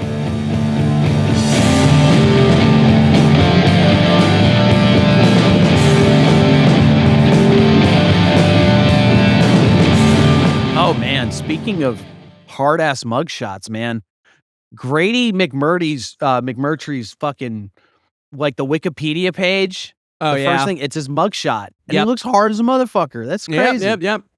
I mean, there's a lot of negative you can say about Grady McMurtry, but Oh, it's he not was- a mugshot. It's it's when he was in the military. Yeah, Oh. that's part of why Crowley liked him so much, because he thought that he had the discipline and the chutzpah, Yeah, well, the moxie. He said you got a certain je ne sais quoi. You got the spunk, and then he said, "Way to go, kid! You got the spunk," and that's half of the 9th degree right there. obligatory spunk Spunk. joke. We're moving on. Yeah, He spunk. knows he's got the spunk. He checked. Okay. Actually, like back to the actual show. Snap back to reality. Oh, there goes gravity. Yeah. Okay. Oh, I heard some moving on the mic for a second. I thought the music was about to kick in. I was like, "How the hell did you do that?" That's some improvised magic right there. So to close us out, because we are winging it, we are going to do another shitty occult article roundup, mostly finishing out what we didn't get to last time. Yep, and boy, do we have some good ones for you this week. Dealer's choice here. We have a article from everyone's favorite Nazi. Take a guess. Mecha Hitler? No, not Mecha Hitler. Everyone's second favorite Nazi. No guesses. It's Georgina Rose. No, it's. I was going to say the problem is that if you say like everyone's favorite Nazi or second favorite Nazi, if we You have guess, to then pick we're- a favorite. Yeah, you're admitting that you have a favorite Nazi. You got a point. And normally on this show it would be Heidegger, wouldn't it? Yeah, that's one of those we're never going to really be able to escape. Or yeah, we're Guy never going was to a beat Nazi. the abdications. Guy was a Nazi. Habermas has many positive things to tell you about Heidegger, but he's more than happy to remind you over and over again that this fucker is a goddamn Nazi, and maybe that's why you should read Habermas. But no, we're talking about Georgina Rose, Dirt Darling. That we actually have two things from her. We also have another thing from Varg, because it went over so well last time. Bro, I really did pitch this as like, what if we just do more Varg? It's just like, I think we said, like, I had a game in mind where it was going to be like, all right, I'll write fake article titles and you tell me if it's a real one or if it's one that I made up. And it was just going to be like the silliest shit. Cause that gnome thing from like 2-3 episodes ago. Dwarf, thank you. Dwarves, you're right. I'm sorry. Yeah, that killed me. That was so good. Okay. Yeah, it was so fucking stupid. Okay, Right, what and else then you we got? have something from Time from years and years ago on the occult revival during, what was that, the 70s that this was written? 60s, 70s, yeah. Yeah. So back when the last one happened, so we get to see what they had to think about it then. What do you guys? What would you guys like to start with? Can just get Duck Darling over with. All right. Okay. Yeah. Okay. All right. Cool. So this is called "Paganism Should Reject Human-Centric Theology," which is just like, already hate this. Already hate everything about all of those words that I just said. We're not going to read the whole goddamn thing because I don't think we could take it, but I'll give you the long story. The human mind is prone to the narcissistic belief that we are the center of the universe, that all things orbit around us. In modern materialist secular culture, humans are seen as the highest beings, the ones above everything else. In mainstream monotheistic religions, humans are pointed out to be the most special beings, the ones given free will by God, even above angels and other spirits. However, when we look at ancient pagan religions, traditional cultures, this human-centric view is not always held. To be clear, rejecting human-centric thought does not mean rejecting the sanctity of life or the value of the human race. There are people out there who hold dark, anti-cosmic views of the world, that life is bad or that humans should not exist, the most extreme of these being antinatalist and misanthropic philosophies. This is a grave error. Humans are valuable. We should exist, and we should continue to exist. I would go so far as to say that those are metaphysically evil notions. The anti-human-centric view is simply that there are other spirits out there in the cosmos that also have an equal or higher spiritual value to us, that we are not the sole special beings. We are one of many special beings. There's a spark of divinity within us, but there's also a spark of divinity in other forms of beings. We are valuable, but not special. To understand this, we need to look at the perennial idea of a chain of being. Many religions, cultures, and traditions have their own version of this concept, and there are many esoteric diagrams that illustrate this notion. Essentially, everything begins with layers of nothingness and then emerge into somethingness. This is the spark of divinity. After the spark of divinity, it emanates downward and begins to take shape. The first discernible forms of this emanation are the gods. Below the gods are the higher cosmic spirits. Religions call these angels, daemons, benevolent jinn, and so on. Below this are spirits like saints, Buddhas, and other beings of that nature. Below that, there are nature spirits, land spirits, and spirits of the elements. Below that, there is a... I'm gonna fucking scream. I It's know. we're all equal, but also it's still a hierarchy. Like, oh my god. I mean, just This stopping is, here she's trying to immediately- argue for eco-fascism. Okay, like she's gone from like Nazi fascism to eco-fascism. That's the only stage of evolution here. I didn't Look, realize this was look. going to get Brookhouse's goat so much. Yeah. Oh, I didn't realize it was gonna Segregation. get my goat get so much. Like, this is just, I'm listening to this like, oh, okay. She's trying, and like maybe this is growth, maybe we're seeing growth, but also there's no No. hierarchy, but let me describe the hierarchy to you and just yeah. The thing that immediately made me go, oh, Dot Darling really doesn't know what the fuck they're talking about is when they said spirits like saints, Buddhas, and other beings of that nature below the gods and stuff. It's like, no, because if you understand anything about Buddhism, you understand that the Tathagata is way more important than any sort of quote unquote creator god. That's the whole fucking point. How do you have any sort of spiritual hierarchy that includes the Buddhas, but still gets caught on this sort of emanationist bullshit idea that's completely against pretty much any notion of Buddhism that I'm around? So I don't know. It just feels like the sort of thing you say when you don't actually know what the fuck you're talking about. You know what I mean? well, it feels a little bit like, we've just talking about Kabbalah related stuff. It's just like, oh, this emanates down from this, emanates down from this. Like, okay, so we're now projecting Western esotericism onto Eastern esotericism because we don't know how to actually break our worldview. We're trying really hard. We're smashing at that glass with a hammer, but we're not making a lot of progress. That is all I am getting from everything that she has said so far. I'll take a different tact here. And this is just maybe you guys agree with this, maybe you don't. I'm actually a very big proponent on human centric views on things. It's like, yeah, I understand that humans' privileged position in the world doesn't mean that we get to just do whatever we want. It means, if anything, I think that emboldens us to be more responsible. The good book says it, be good stewards of the world, and that means not just blighting other critters off of the planet and stuff like that because they're inconvenient or something like that. Dominion as responsibility rather than as but also abuse. the idea With great that power humans comes great great responsibility. responsibility. Damn it. Yeah. But I hate to say it like this, but humans are like, we are certainly special in comparison to everything else that we encounter. And the fact is that if you're trying to tell me, it's like, well, you think you're better than angels or like the jinn or this or that and the other. And it's like, yeah, because I am in a privileged position. I'm sorry, but like the jinn don't, I don't see jinn walking down there. There's this very real problem of like all of these spiritual, metaphysical notions that they're talking about. These are a phenomena that only exist in the human context. Dogs do not go around seeing ghosts. They don't talk to spirits. They don't call up the gods. They live an animal existence. I will say, because I got into an argument with fucking Neil, who's in the Discord. Hey girl, how you doing?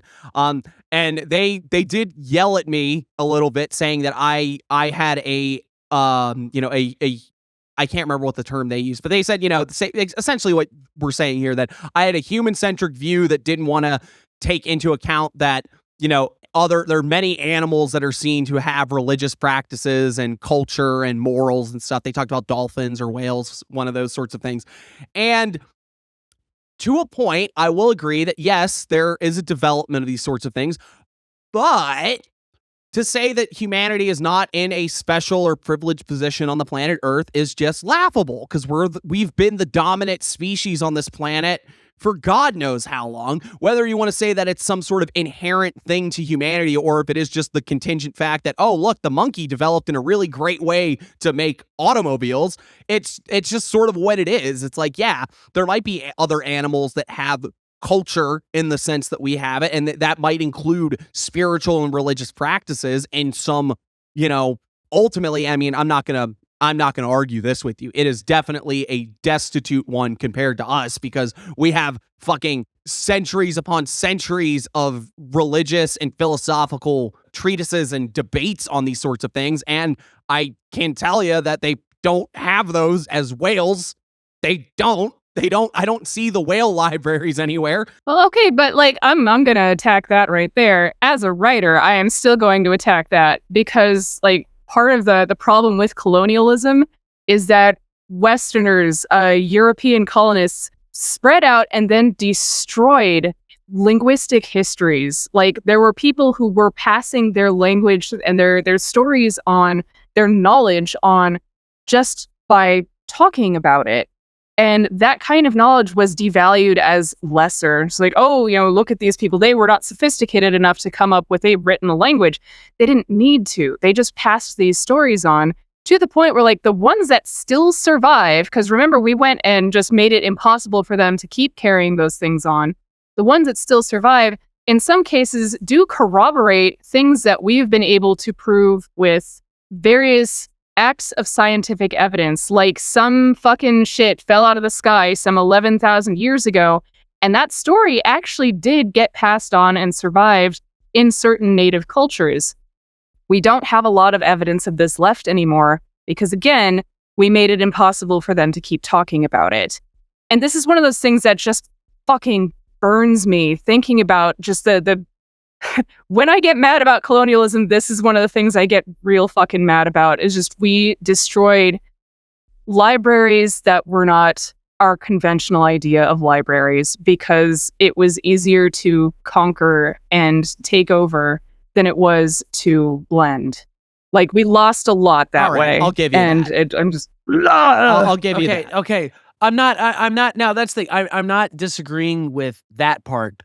I'm disagreeing with the idea that whales or any of these critters have language that would get anywhere close to what we have. And it's you can call it human centric or whatever. I'm not trying to say that humanity is better. I'm saying that there is a definitive difference between the way in which we use language, and whether that be written or verbal, versus whale speak. And to me, that would indicate again that whales probably don't have anything that would be near the sophistication of what we're talking about as far as humans. We kind of can't know that. And I'm sure there are people who are cetaceous linguists who would be able to be oh, well, we've identified this many words. Maybe they just don't need as many words as you and I do to convey ideas. They're not trying to describe fascism to each other. Well, so I don't know. As sad as it sounds, that's almost my point, is that, humanity has developed fascism.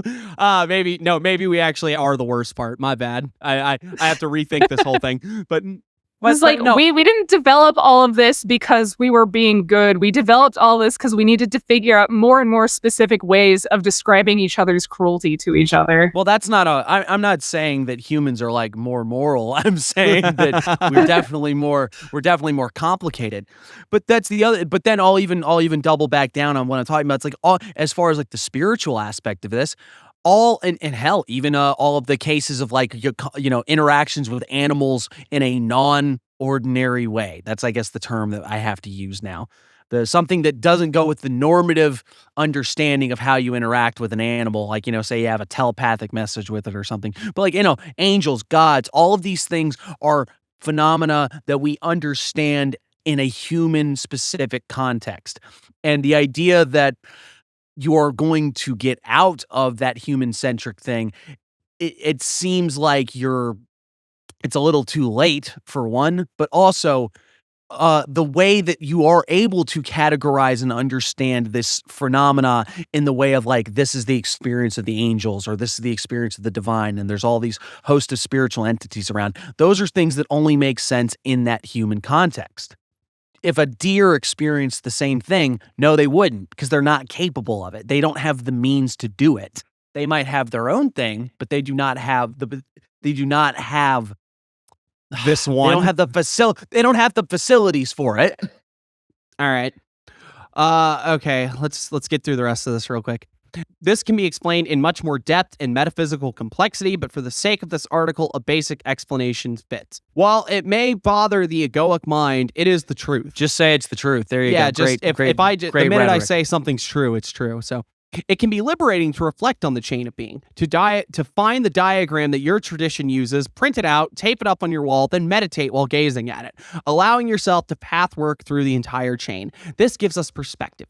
Just as this planet is not the only planet in the galaxy, we are not the only divine beings in this cosmos. In a sense, the anti-human-centric perspective actually gives humanity a higher level of autonomy and a value than a human-centric one. Theologies that suppose that humans are unique in their metaphysical character inherently supposes some level of disconnectedness.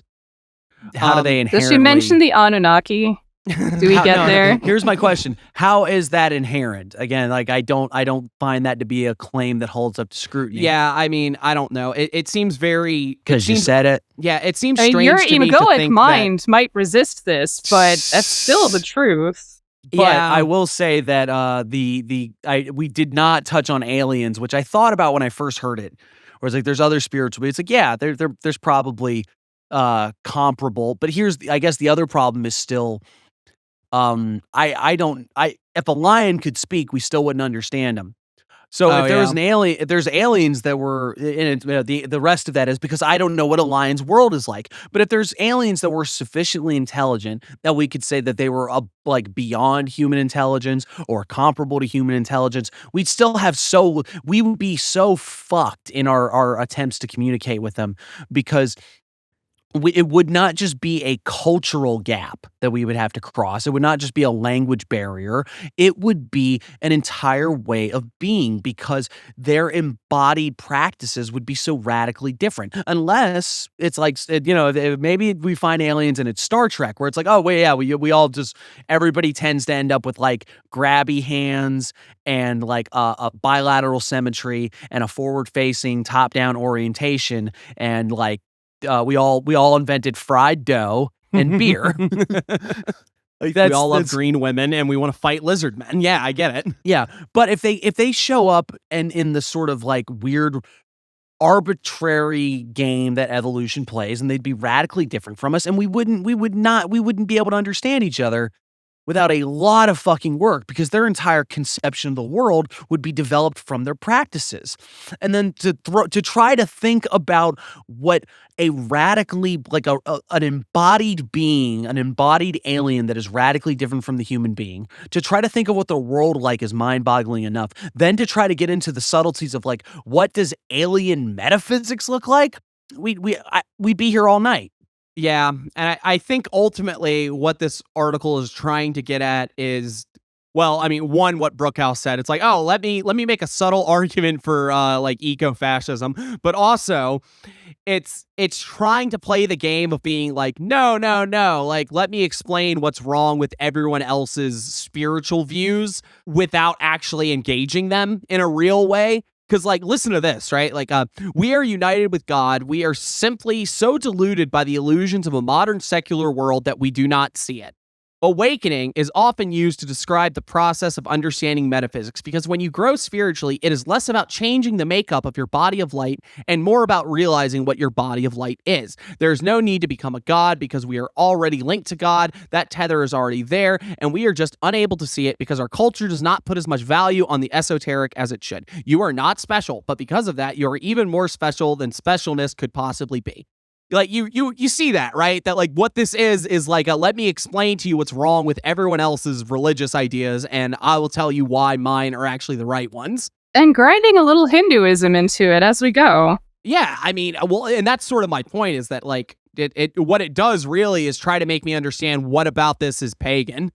You know what? I'm sold on She the didn't idea. actually read anything about paganism. She was just like, I don't know, it's earth-centric, right? So like it's the elephants worshiping the moon and you just don't get it, sweetie. Yeah, well, I mean, and seriously, look at everything that Miss Rose talks about in this. She talked about the body of light. She talked about emanationism. These are not things that, in my mind, are really associated with any sort of traditional paganism. This is Aleister Crowley paganism. Right. Like all of this just sounds like more repackaged Golden Dawn. I mean, it really does. It really does. And I mean, I just don't think now, and I know you didn't read the whole thing, and you kept it very. I read brief, way so- more than I should have. Oh, okay. Well, then maybe I could say is that there doesn't seem to be much compelling argument. It just feels very like, well, that's the way it is, Jack. Here's the thing: you might not like it, but here it is. And I just don't think I don't know. It doesn't This is feel peak occultism. it doesn't feel it's not compelling to me. Like when I say things about like how practices shape our world and that sort of like I can back that up. It might take a little bit because I have to talk about Heidegger, but I can explain to you step by step, and you don't have to agree with me, but you will at least see how I'm arriving at the conclusions. But I would be foolish if I said, listen, man, what we get is we have skillful coping. And that skillful coping is part of our embodied practice, and that is what creates intelligibility of phenomena. So our practices shape the world. There you go. That's just how it is, man. It's like it takes a lot to get there. If you could get over your ego, you would understand this. There you go. Yeah, it's just it's very subpar writing. That it's like Tumblr blog worthy. No offense to the Tumblr people, but like that's what it is. The thing that bothers me about this is that I had to get a free trial of her Substack to read this. So that means that people are paying to read stuff like that. That's kind of sad. You want to talk that's about whack. the poor conditions of occult writing these days. Like there you go. Like what people really pay money for that? That's wow. Flashback to me going, I live inside the White House. Rat boy president. When we're talking about, can you believe people pay for this? Only $5 a month on Patreon. Only $5 a month. But you don't have to pay for the regular episodes even. We just do that for the love of the game. Just like Jeffrey Epstein did. Oh. The Epstein List does not exist. I think I just killed Local. Yeah. Oh God. Local, if you Local, I bet you need a drink, don't you? No. Oh, well then you congratulate. This is why you're not going to get the co-host position when co-host finally goes. You have to yes and. You have to yes and. This is a segue into the other Darling article we have. You know what Christ, else? There's another one. You know what else people pay money for? Yes and. A fun cocktail recipe that I created. Wait, what? I mean, I can't even be mad at that. Like she sent out a cocktail thing, like just like a little, hey, I was thinking about making a drink. What is it? Is it good?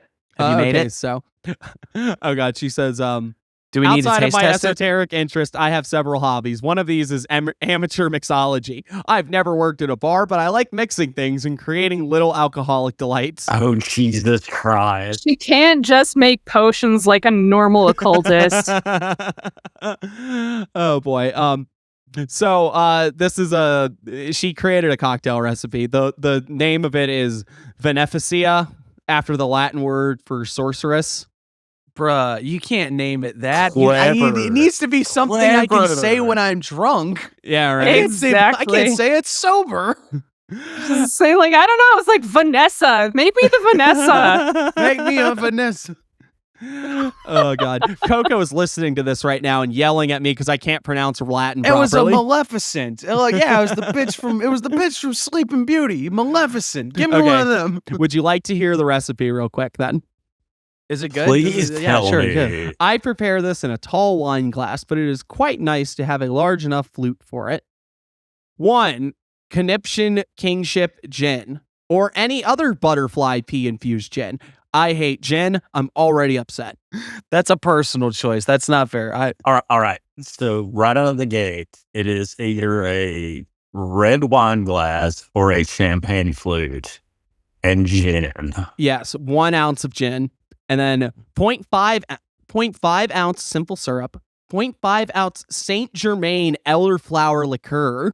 Oh my god. They threw the Saint Germain in there to make it sound fucking spookier. No, there's a Saint bit Germain here. is so good though. Elderflower liqueur is delightful, y'all. Really? I didn't expect that to be your jam. It really is. Are you telling me a butterfly peed in this gin? Is that what I'm hearing, by the way? Okay, all right. 2.5 ounce Mount Defiance absinthe or any other traditional French style absinthe.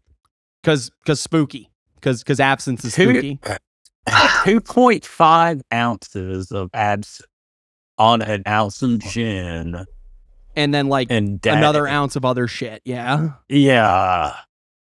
Huh. So we've got something that tastes like licorice, and we've got something that tastes like juniper. Like, this is already a really weird combination. And then 6 ounces of Waterloo lemon lime seltzer. Okay, first of all, this won't fit in. This won't fit in. Why bother, though, at that point? Because, like, if the absinthe is green and you're mixing that with the butterfly pea liquor, like, you're not going to get the joy of watching the butterfly pea liquor, like, turn purple. It usually has kind of a bluish tint to it, and then you add something citrusy, and it turns this really lovely violet. Like, that's part of the fun of having butterfly pea as an herb in literally anything is doing the magic of changing the colors. Maybe the absinthe doesn't interfere with it. Maybe it does like just go but through. like it's gonna be green mixed with indigo. Basically, it's a very pretty alcohol. I will say this: I've gotten the Empress gin before, and that one's really fun. Does to play it like with. maybe it layers or something? No, I don't think so. Because she Does doesn't she give say, any like, put it in- instructions on how to she pour it doesn't say- properly. She just says put all she the doesn't shit say in put it there. in. Yeah, if it layered, there'd be Oh, there's no like. It doesn't say put it in a. It doesn't say like put it in a shaker or anything or. No. See, Like, this they is the stir occult it? knowledge. Is if you mix it yourself, you'll see the magic, and she won't have to. Like that note doesn't have to be in the grimoire. If you do it right, you understand how it works. Is 1 ounce of gin and like a combined like 1.25 ounces, not even a combined 1.25 ounces because it's simple syrup. So like, does like 2 ounces of liquor and then like some seltzer, like, is that even gonna like be worth it? I don't know. Yeah, that's like 2 shots. If you're a lightweight, maybe. Yeah, it's a good. It's a. Oh, it's is a it? good. Okay. especially if it's absinthe, because absinthe is high proof generally. Oh, Yeah. okay. Well, there you go. It's. I mean, it is kind of like because it's just. It's like a cocktail. It's a mixed drink, you know, that sort of thing. It's not something you're not pounding them to get drunk super fast. If you were, you would just drink the gin and be done with it.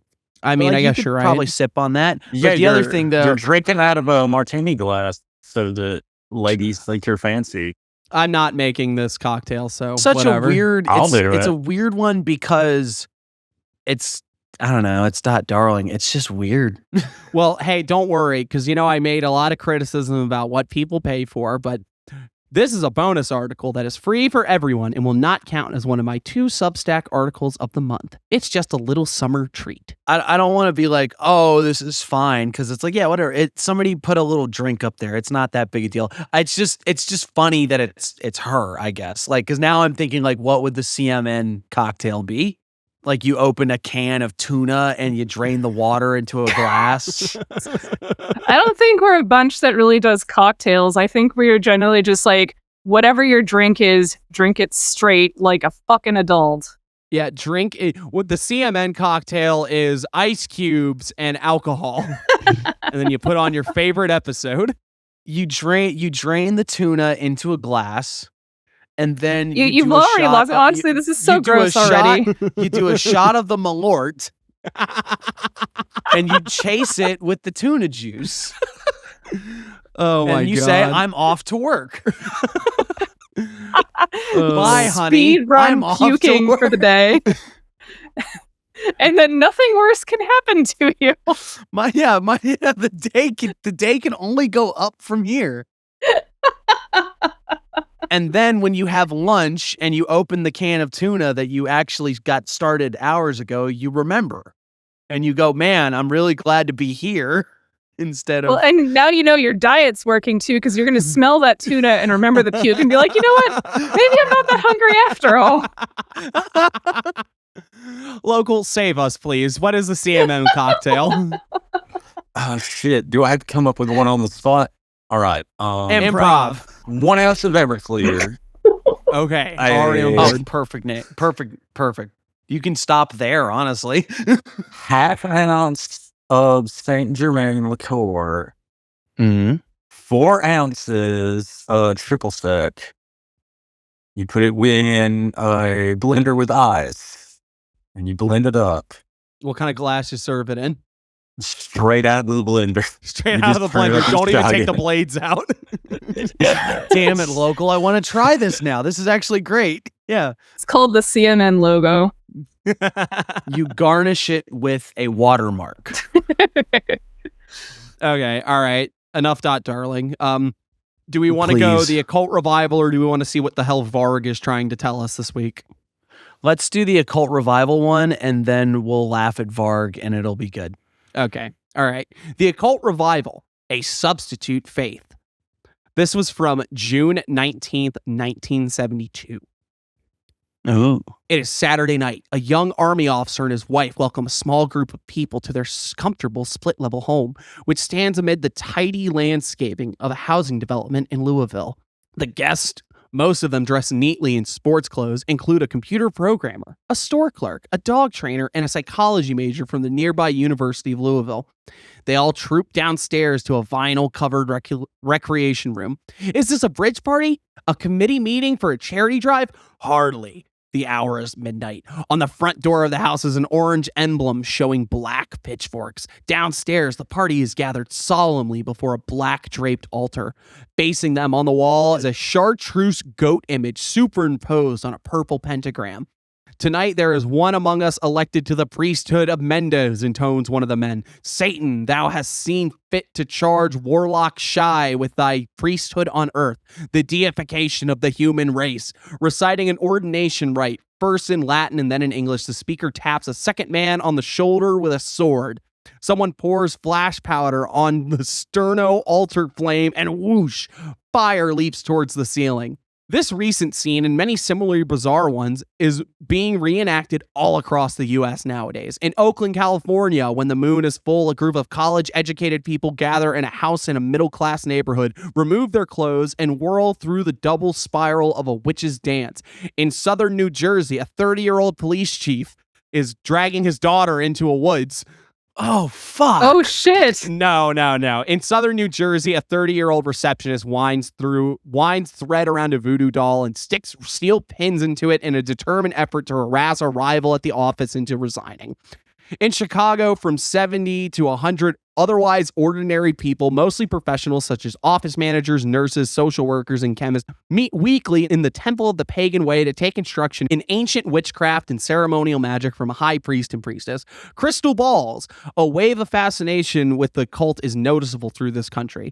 It first became apparent a few years ago in the astrology boom, which continues today, but today it also extends all the way from Satanism and witchcraft to the edges of science, as in astronaut Edgar Mitchell's experiment in the extrasensory perception from aboard Apollo 14. In this area, serious researchers in the field of parapsychology are increasingly interacting with devotees of such claimed occult gifts as prophecy and telepathy to probe the powers of the human mind. Indeed, the very word occult denotes hidden knowledge, secret arts of unexplained phenomena is no longer fully appropriate. While some practitioners still jealously guard their secrets, much of what's once seemed occult has since emerged from the underground. We'll just stop there real quick and say, boy, howdy, did they have no fucking idea what they were in for in the next couple of years, did they?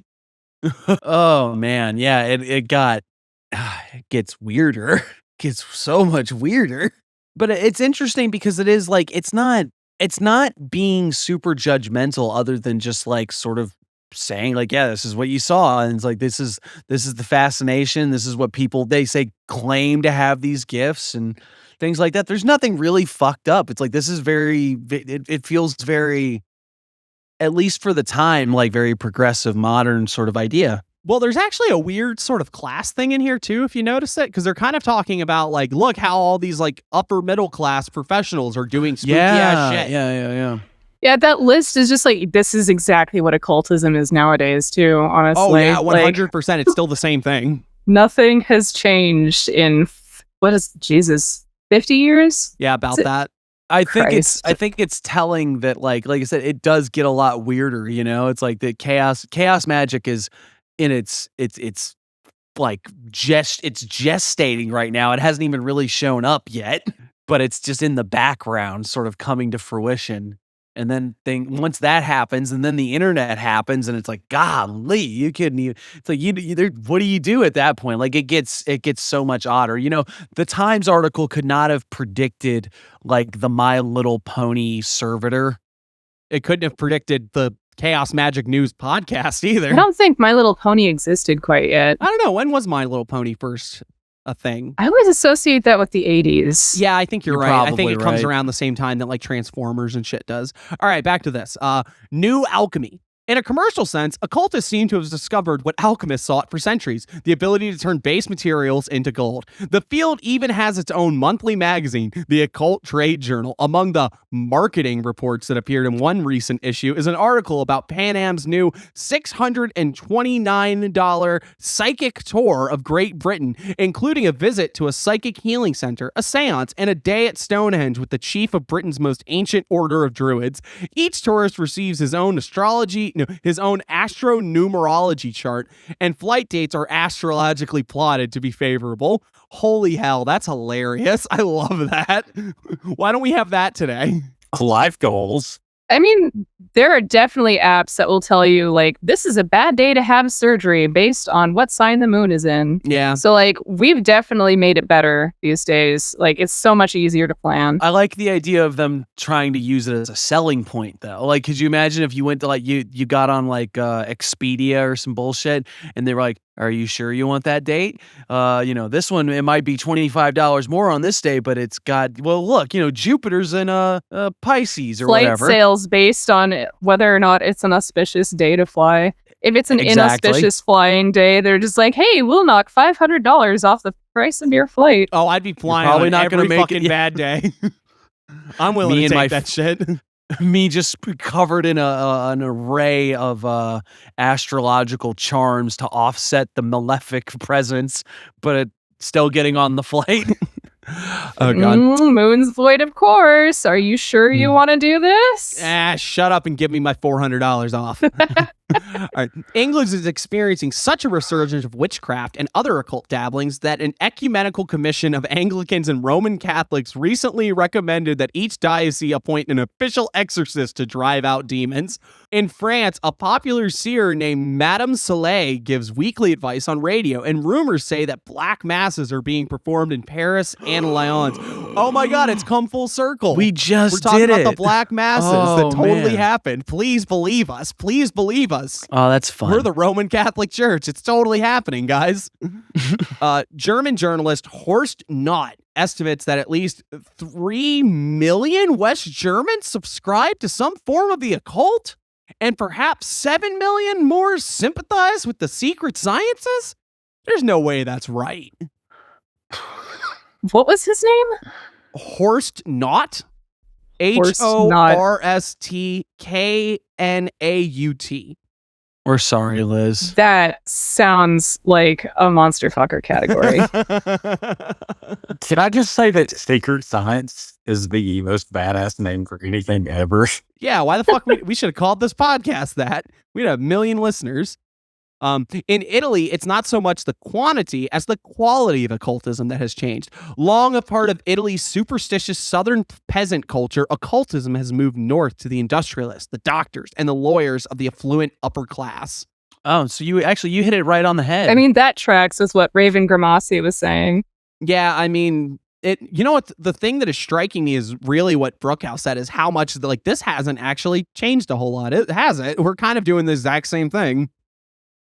I mean, well, occult revivals tend to function kind of in similar ways, Like I said, it gets a lot weirder. It gets a little hokier. It gets a little sillier. It also gets a lot further spread out because of, the internet. Giveth and taketh away. But it's the same. It really, in a lot of ways, the uniformity of method holds strong.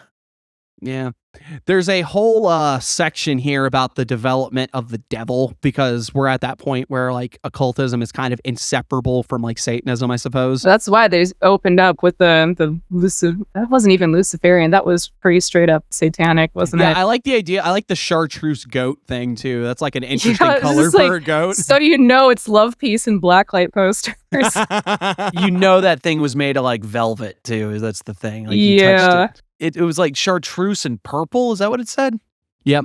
Like Joker goat? Like green and purple, right? I mean, that's just no. Just those are stop. historically villain colors, so that tracks. Yeah. Villain coded. Yeah. Yeah, unless you're the Hulk. There's an exception to every rule. It's true, and he was pretty fucking angry. the Hulk is kind of the bad guy sometimes, though. Hey, guess who else comes up in this? Everyone's favorite Satanist. You guys can have a favorite Satanist. It's not the You same see, to thing. say It's that, not like Nazis. Are you sure? Are you sure? Quino? Sometimes these Satanists are fucking goofy, dude. Well, this one definitely is goof. Blessed are the strong, for they shall possess the earth. If a man smite you on one cheek, smash him on the other. This is the inverted gospel from Anton Sanchez LaVey. Do they say Sanchez? No, it's Sandor. Is that better? Oh, he is my favorite Satanist. Yeah, nothing new here. LaVey's church's branches might as well be called the Unitarian wing of the occult. The members invest themselves in some of the most flamboyant trappings of occultism, but magic for them is mostly psychodrama or plain old carnival hokum. They invoke Satan not as a supernatural being, but as a symbol of man's self-gratifying ego, yada yada. We all know this already. This is very old news. The most boring type of Satanism. At the time, it wasn't. Yeah, I guess it was. That's true. This was a big At deal. the time, this was like breaking news. Oh, no This was bullshit. cutting edge. No bullshit. Check this out. The army officer who recently celebrated the ordination in Louisville as a 4th-degree satanic priest and a member, they misspelled member, they have 3 M's in there, of the Council of Nine, and editor of LaVey's confidential newsletter, The Cloven Hoof. I'm not sure if that's Aquino, but I kind of think it is. Well, that's funny. Okay. Yeah. Aiden Kelly's San Francisco Bay Area coven seems more designed to celebrate life. Kelly, 31, a former Roman Catholic who is a manuscript editor for physics textbooks, generally follows a variety of witchcraft called Gardnerism or Gardnerianism. There we go. There's Gerald Gardner, who formulated it's the it. Wicca. Yep. Gardnerian witchcraft is what occult debunker Owen Radcliffe calls library witchcraft. Ooh, that's a great one. We're stealing Burn. that. Oh, hey, and check it out. Guess who else comes up? Kelly himself is one of the founders of the Gardnerian spinoff called the New Reformed Orthodox Order of the Golden Dawn and has rewritten many of Gardner's rituals and created new ones of his own. The main ritual is conducted every month when the moon is full, and the ceremony indoors is conducted skyclad in the nude. It begins with a dance, men and women rotating in a circle facing out. Thoth toot a toot toot, they sing throughout and about. The men put their weight only on the toes of their left feet, which give them a hobbling gait. At certain moments, the priestess breaks free and guides the others inward in a spiral. When she gets to the center, she kisses the man next to her and begins to unwind the spiral. Each woman then kisses each man, and the spiral opens up into a circle. The double spiral dance, claims Kelly, is a 6,000-year-old symbol of reincarnation in which witches ardently believe in. Do they, though? Do they? I mean, spiral dance has definitely been a recurring thing. No, that has definitely. I don't know about The putting it particulars all on your of left this. foot. Yeah, like this 'Cause I sounds was a told- tiny bit silly, Okay, but okay. This is how the spiral, like the sort of spiraling dance, got taught to me. It was like you put your left foot in. Oh, You put your left God foot damn out. it. God damn it! I knew this was coming. Oh, hey, they talk And you about put your someone left else. foot in, We've got and then someone you else. shake it all Oh. about. We've So, got someone fine. else that has come up on the show that we'll have to talk about eventually. The best known modern seer is undoubtedly the late Edgar Cayce, a devout Protestant who made his predictions in a sleep-like trance. His long-range prognostications, such as the imminent rise of the lost continent of His Atlantis what? and another in the Pacific called Lemuria, have got a- become cult favorites. But Cayce, in fact, had many misses in his predictions. Yeah, right? Wait. They said they measured his prostination. Oh, my God. was it bigger than yours? That's what I need to know. Oh, man. Sorry, Okay. the terrible joke. Let's see. They talk about I Ching. They talk about tarot. The art of spiritual healing is a gift mentioned in the New Testament. Yada, yada. Yeah, it's like we really have not progressed very far, or have we? This is like if you were to tell me that someone was writing like an occult revival article today, would it be that different than this? Like maybe you'd have Nothing a couple more in the modern article- names. I was like, nothing in the article has really tipped off anything other than you would have to know who these people are and know the time period. Otherwise, this, if you handed this to anybody, I don't remember anything so far that would tip you off to like what time period it is. It seems very much the same, I guess. Yeah, I mean, I'm sure there's a couple but things in here if you're paying attention. I guess maybe the fact that there is no like internet mentioned or like social media websites. But there's computer programmers, so like that's we're true. on That's that thing true. where like technically this is modern era. It's just shit's been moving so fast in the last few decades that we're like, oh, look at all the fancy shit we have now. We can do our astrology predictions from an app on our phones instead of consulting some nerd in a library. Like, we have that now, but quite a lot of the same elements are still very much present in our daily lives. Everyone's got a programmer friend. That's true. Yeah.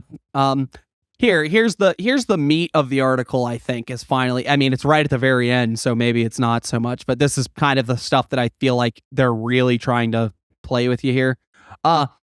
Jesuit theologian John Navone of Rome's Pontifical Gregorian University, who held a devil day at the Gregorian recently to discuss the theology of the devil, so far is not seriously alarmed at the recrudence.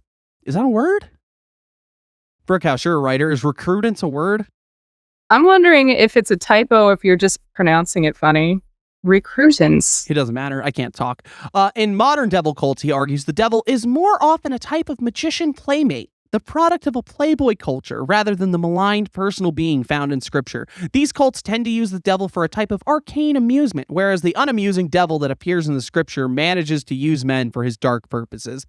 Sociologist Truzzi argues somewhat similarly in a recent issue of Sociological Core.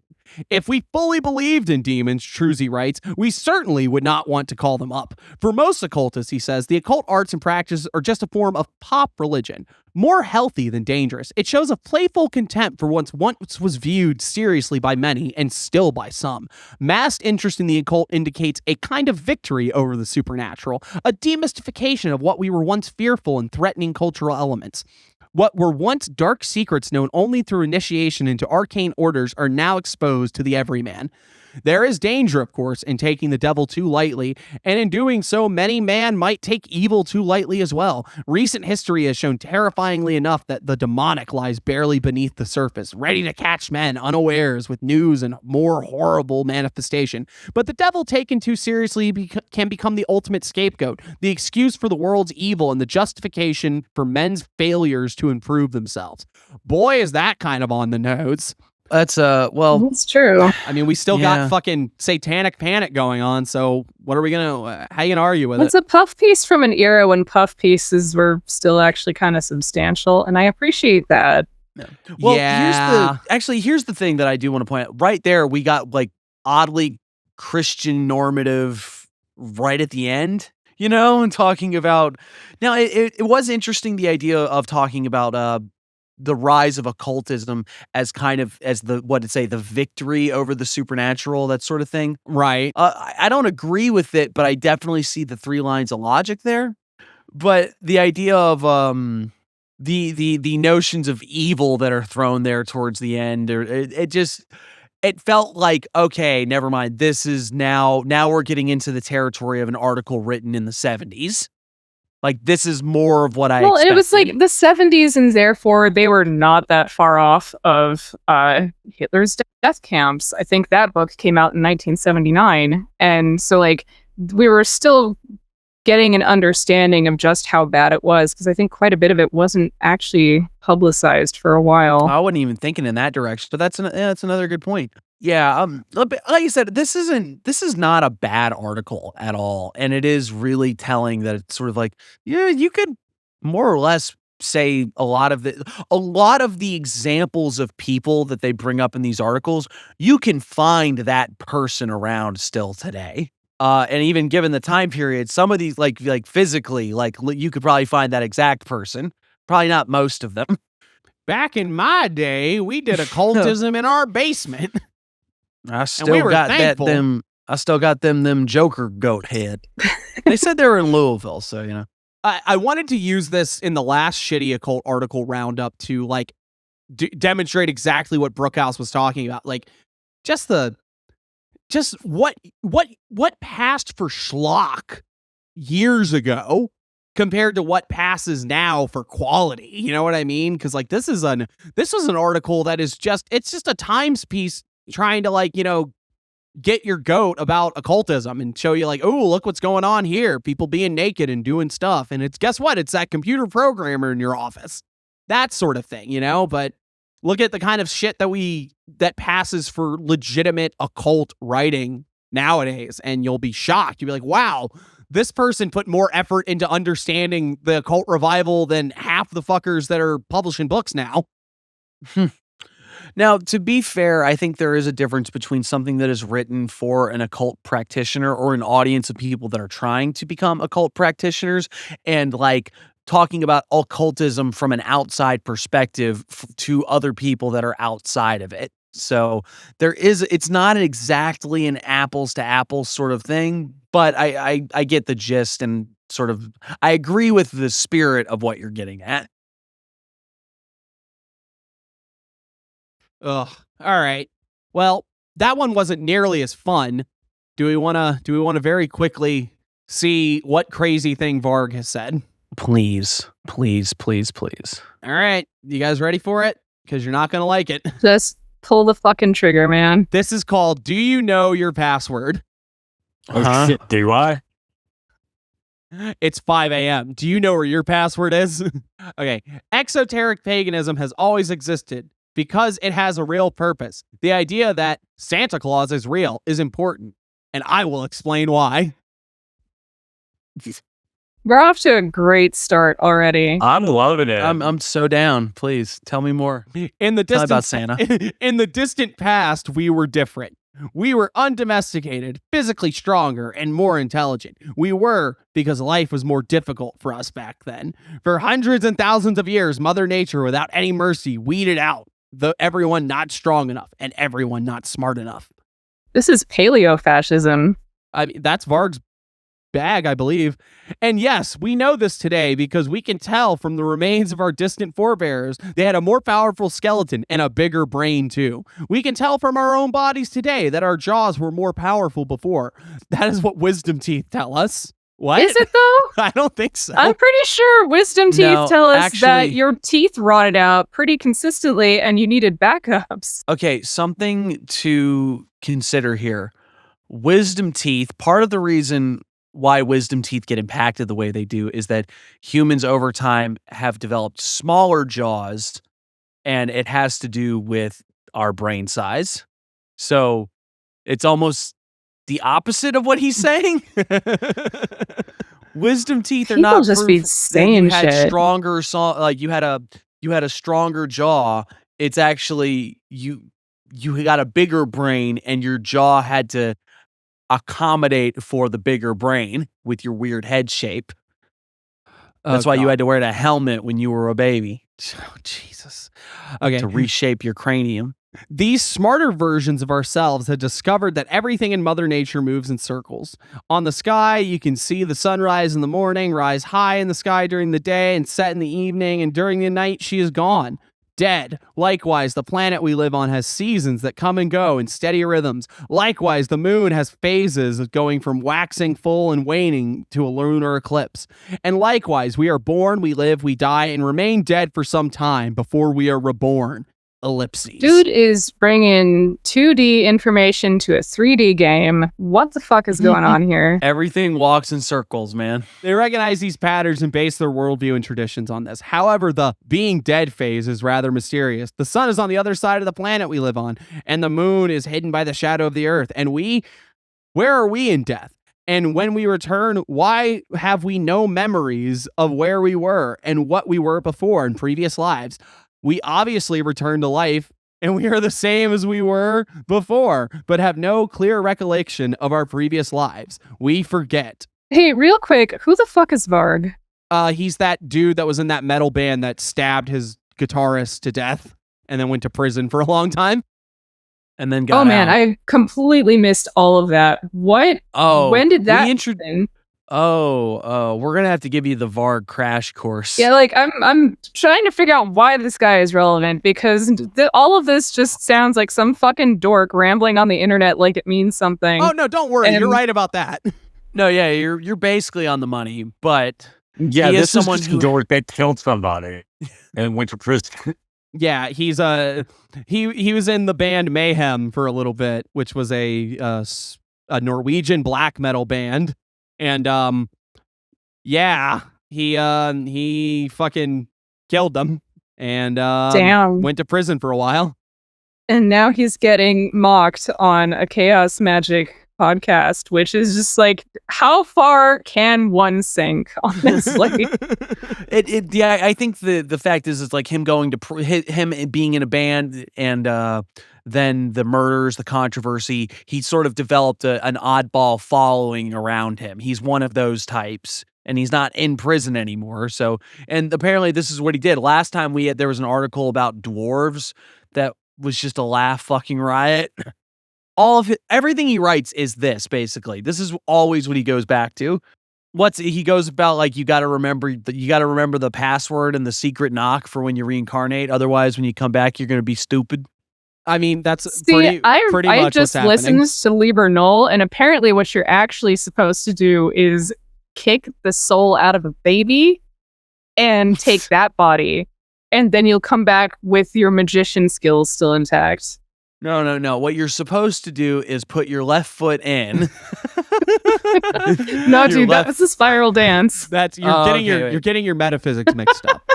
Yeah, I do love that. I do love that Liber Null does actually talk about like things to do when you're after you're dying or when you want to reincarnate. And one of them Go literally drop is kick a baby soul. yeah, Get which it is out of actually there. Knock somebody up, and then when that baby is about to pop out, so do you. You pop out of your current body and into the new one. steal your own son's body. You remember Ghostbusters 2?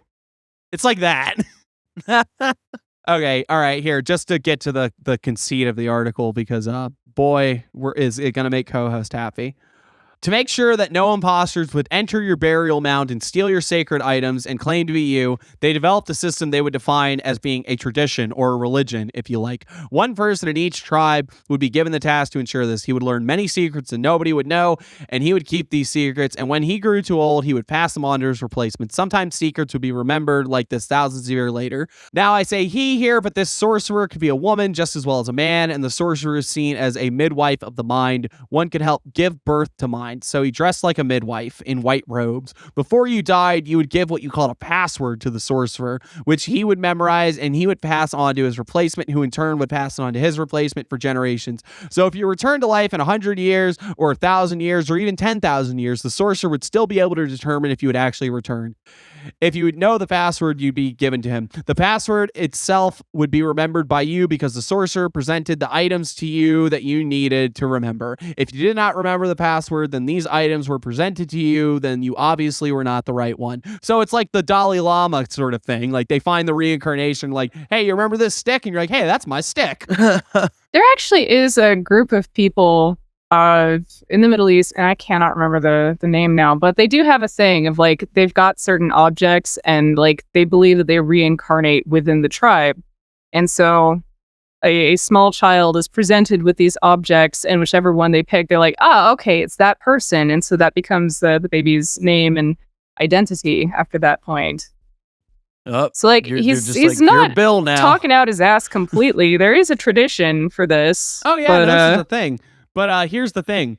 Therefore, a dwarf will never tell you his true name because it is a password that would enable you to enter and steal his gold. Are you fucking serious? Yes, we got the dwarf in. It's back to the We're right dwarves. back to fucking Yes. dwarf. Ghost was completely right when they said he's Yes. always on this. This is all he has. This is what the last one was.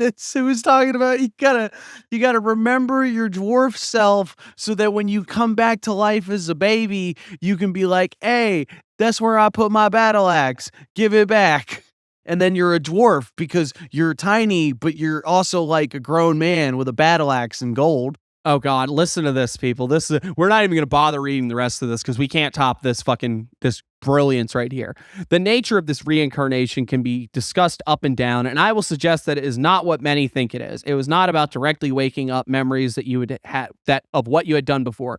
I don't think they remembered their previous lives in the direct meaning. Oh, I remember the last time I was here and I threw a rock in that river. No, it was about regaining your spirit and becoming yourself. If I shall use RPG language, it is about regaining as much of the XP experience points from previous lives as possible so that you can avoid having to start on level 1 again in this life. It enables you to start living from age 7 when you would go through this reincarnation ritual on level 2 or 3 or maybe even 10 or 20. The more you remember, the more XP from your previous life you gained. But what if you do not remember your password? Then you gotta start over from level 1. No new game plus. So we're getting XP and dwarf. Oh my God. I love Varg's fucking nonsense. This shit's fucking great. Like, what the fuck? Oh, hang on. No, we do have one more thing we have to read here because this is funny. I am constantly called an atheist when I talk about this, and frankly, I don't really care because these are just the opinions of feeble-minded peasants who, spiritually speaking, never even moved beyond the 7-year-old level, who still believe Santa Claus is real, bruh, who never reincarnated and who will never reincarnate either. Also, they're ugly and they smell bad. Did he say believe in Santa Claus, bruh? Like, did he really say? Yes, he said believe in Santa Claus, bruh. Don't worry, it gets better because I do not understand that but I do understand that such NPCs have a need for the impossible, to have ritualized worship of Santa Claus, a need to believe in something fantastical, etc. Fine. So in principle, I am not negative of the exoteric paganism they embrace, even though they are adults and should have moved beyond that. However, I also see the need to return to greatness, for our own to become not only stronger again, but especially smarter, for more of us to be able to reincarnate and by doing so become better, wiser, and not least, braver, more lucky. Luck. Yes, the Norse term for reincarnation is Hammingja? Humming, Oh, humming, yeah, sorry, go. Meaning walking in space, in the meaning you move through time in different bodies. However, in modern Icelandic, the term is simply luck. This is not by chance. This is bullshit. Yeah, this is nonsense, obviously, but it's very funny. Haningma is your divine force, the blessing you receive from the gods. It is what makes you successful in life. I need a young adult fiction thing where it's like, at 7 years old, I found out I was a dwarf. This is a Dungeons and Dragons manual. Yeah. Dungeons and Dragons manual. I think Varg would really like isekai stories. That's what I think. I was just about to say, this sounds like that time I was reincarnated from a dwarf into a 7-year-old. Oh, God. I was Bigly Iron Thumb, and I got crushed by a minecart, and I woke up as a 7-year-old in another world. Oh, man. This is my story. Well, there you go, folks. That's your Varg for the day. Don't worry, he's still on some dwarves, and if you guys weren't fucking NPCs, you would realize that you need to remember your password. What we see is that's just another variation of, like, if your egoic mind doesn't want to accept the truth, it's just like, you got to get over your belief in exoteric paganism because dwarves are clearly where it's at. Dwarves man. are very real. Santa is not real, and you're all children for believing in this shit. Dwarves are real, but elves are not. Okay. Yeah. I don't make the rules. That's just how it is. If you understood cycles, you'd be fine. Just asking Varg, like, look, Varg, if Santa isn't real, then where do the presents come from? Huh? Man, that is some stupid. Oh my God. You think Varg just really wants to, like, come back as someone that has some personality? I think he wants to come back as a dwarf is what he wants. Oh man. Oh yeah, I think he wants to go back to prison is what it is. And then when he gets there, he's going to be like, I'm a dwarf. And then his cellmate is going to be 14 toucans in a jumpsuit. Now that's a movie. Oh man, One's a dwarf. One is several birds fluttering together. Here's the one thing I want to drop on this just because I'm curious. Do y'all think that, like, you got to be white to get reincarnated. Is that what his thing is? Because Brookhouse, you don't know this, but Varg's also a fucking Nazi. Shocker. Oh, shocking. Black metal musician who murdered somebody? Good grief, I never could have guessed. What if he was like militantly anti-racist? He's like, yes, I might have like totally killed that guy, and I'm a Scandinavian death machine, but I also stand for inclusivity. I would be surprised, and I might slightly respect him. It's like, well, at least you got one thing right, I guess. Still weirdly preoccupied with dwarves. Yeah, the dwarf thing I still don't understand. No, I understand it. I just find it hilarious.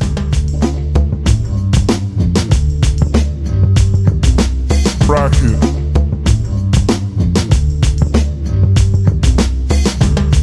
All right, I guess then that to round out this episode, we get to ask the palate cleanser, how goes the work?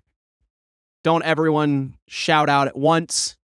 Y'all know how it's going. Y'all were there. Yeah. Yeah, iron's in the fire, right? Yeah. We'll tell you what, we'll keep silent about that for the moment. We'll just say that there is a project looming in the future that involves some spookery, and here we'll go. We'll say the reason that we are not recording the thing that we thought we were going to record is because we had a hiccup with some stuff for this new project. It is going to be out soon. You are going to love it. We will see you there. All right. Does anyone have anything else they would like to talk about? No? Wonderful. So with that, this has been Chaos Magic News, the only podcast that remembers its password and will come back as a stronger, braver podcast in the future. If you too would like to figure out how to make the fabled CMN cocktail, you could find out at chaosmagicnews.com, or we'll have links to the show, the occasional article, the links to our patented interview series, which is still going strong as of late, and just about anything else you could want from us. If you just like a spicy meme, we're on social media. We're on Blue Sky at CMN Pod, because that one guy still took our handle. But on Instagram, Facebook, and Twitter, and the rest of that, we're at Chaos Magic News. We also have a Discord where you can rub elbows with us, people like Local, people like Brookhouse, and just lots of other lovely, lovely folks. And if you've listened to this and said, you know what, the dwarf shit was pretty funny, and I really liked the mental imagery of the toucans in a single prison jumpsuit, like at the yard getting hench, maybe you thought that's really great and I want more. What if I told you that for $5 a month, you could support us on Patreon and you would get access to exclusive bonus content? Also, you'll get your name read right here. Thank you, Liz. Thank you, Local. Thank you, Cios93. Thank you, Pope Loki Satyr the 23rd LLC. Thank you, Obsbleck. Thank you, Coco. Thank you, Alexander. Thank you, Acolyte 1 of the Ice Magic Meditation Society. Thank you, Curse T. Thank you, Fyodor Krasny. Thank you, Venus Christ. Thank you, Tent Athena. Thank you, Bearded Vegan. Thank you, Tremov. Thank you, Tangy Darling. Thank you, DD Destruction. Thank you, Toziel Obscurus. Thank you, Lavender Ghost. Thank you, Tommy Kelly. Thank you, Double Dearid. Thank you, Clodius. Thank you, Cyrenix Flux. Thank you, Eric the Wizard. Thank you, Marcio Mendoza. Thank you, Archaic. Thank you, Michael Lamara. Thank you, Aaron. And thank you, Malleus. Boy, howdy, that list gets longer every time. Yeah, and we thank everyone that supports us, even if you're not giving us money on the Patreon, even if you're just listening and saying, this is good. Commenting, hey, you share it with your friends. I'll kiss you on the mouth, With your consent. Why do you always say that? Like, of course it's with... People need to know that. People need to know that. Of course it's with consent. We want complete... It's always consensual. The consent must be explicit these days, though. Like, this is where we're at in the culture. We're trying to make sure it's always explicit consent, not implicit. Because, everyone feels a little bit better when it's an enthusiastic yes. That's why the co-host kiss list does not exist. Local, what were you going to say? I can't even remember. The co-host list does not exist. Just killed me. Yeah, but again, we thanks for supporting us. You guys make doing this show worth it. We love you. Also, because we got Brookhouse here. Brookhouse, you want to tell them what you do? Oh, I write things. I post them on the internet too, and you can read it on my Patreon, and I've got links to Royal Road too, if that's your jam. But yeah, there's stuff on the Patreon that is Patreon exclusive, or it's chapters released in advance. I just moved house, so I am a little behind right now. But yeah, I'm doing that. Do I have any other irons in the fire I can talk about right now? I don't think I do, actually. So, that's the banner item to discuss, is that I write things, and that's pretty cool. Yeah, it's cool stuff. If you want to hear Brookhouse reading chapters from work they're currently doing, you can go check that out. It's really cool. I like it a lot. Yeah, Kennedy's actually been doing the audio editing on it, because I was getting mad trying to do it myself. So I've decided to delegate, and he is doing that, and that's incredibly cool of him. And so he's also been able to listen in on the story as it goes. Yeah, it's been And I'm wonderful. actually super behind on the audio, and I'm trying to, now that we've moved, I'm trying to get caught up on all of my shit. Yeah, but you should check out what's there right now. It's really fucking cool. It's a good story. I think the first 3 chapters of the audio are available without being like a paid member. I think you still have to be like a free member. But yeah, if you're just curious and want to go check it out, there you go. All right. Local. What? You got anything you want to plug? He's mad. No. Are you sure? He also wants to plug Brookhouse's writing just on principle. I don't think he's read any of it. He's just very He is. supportive. He's the most supportive guy. Just a homie. I listened to some of it, not all of it, but Hey, Oh, that's okay. actually kind really of supportive. Look. Everyone would be blessed to have somebody as dedicated and supportive as Local in their corner, It's gotten us this far. and that is why Local. Would you like the last word? I actually would. I've got a few things to say.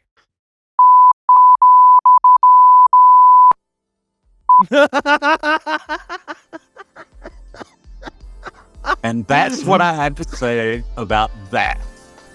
Wow. Jesus fucking Christ. Brave, controversial. All right, folks, thank you so much for listening. We will see you next time. All right, bye-bye.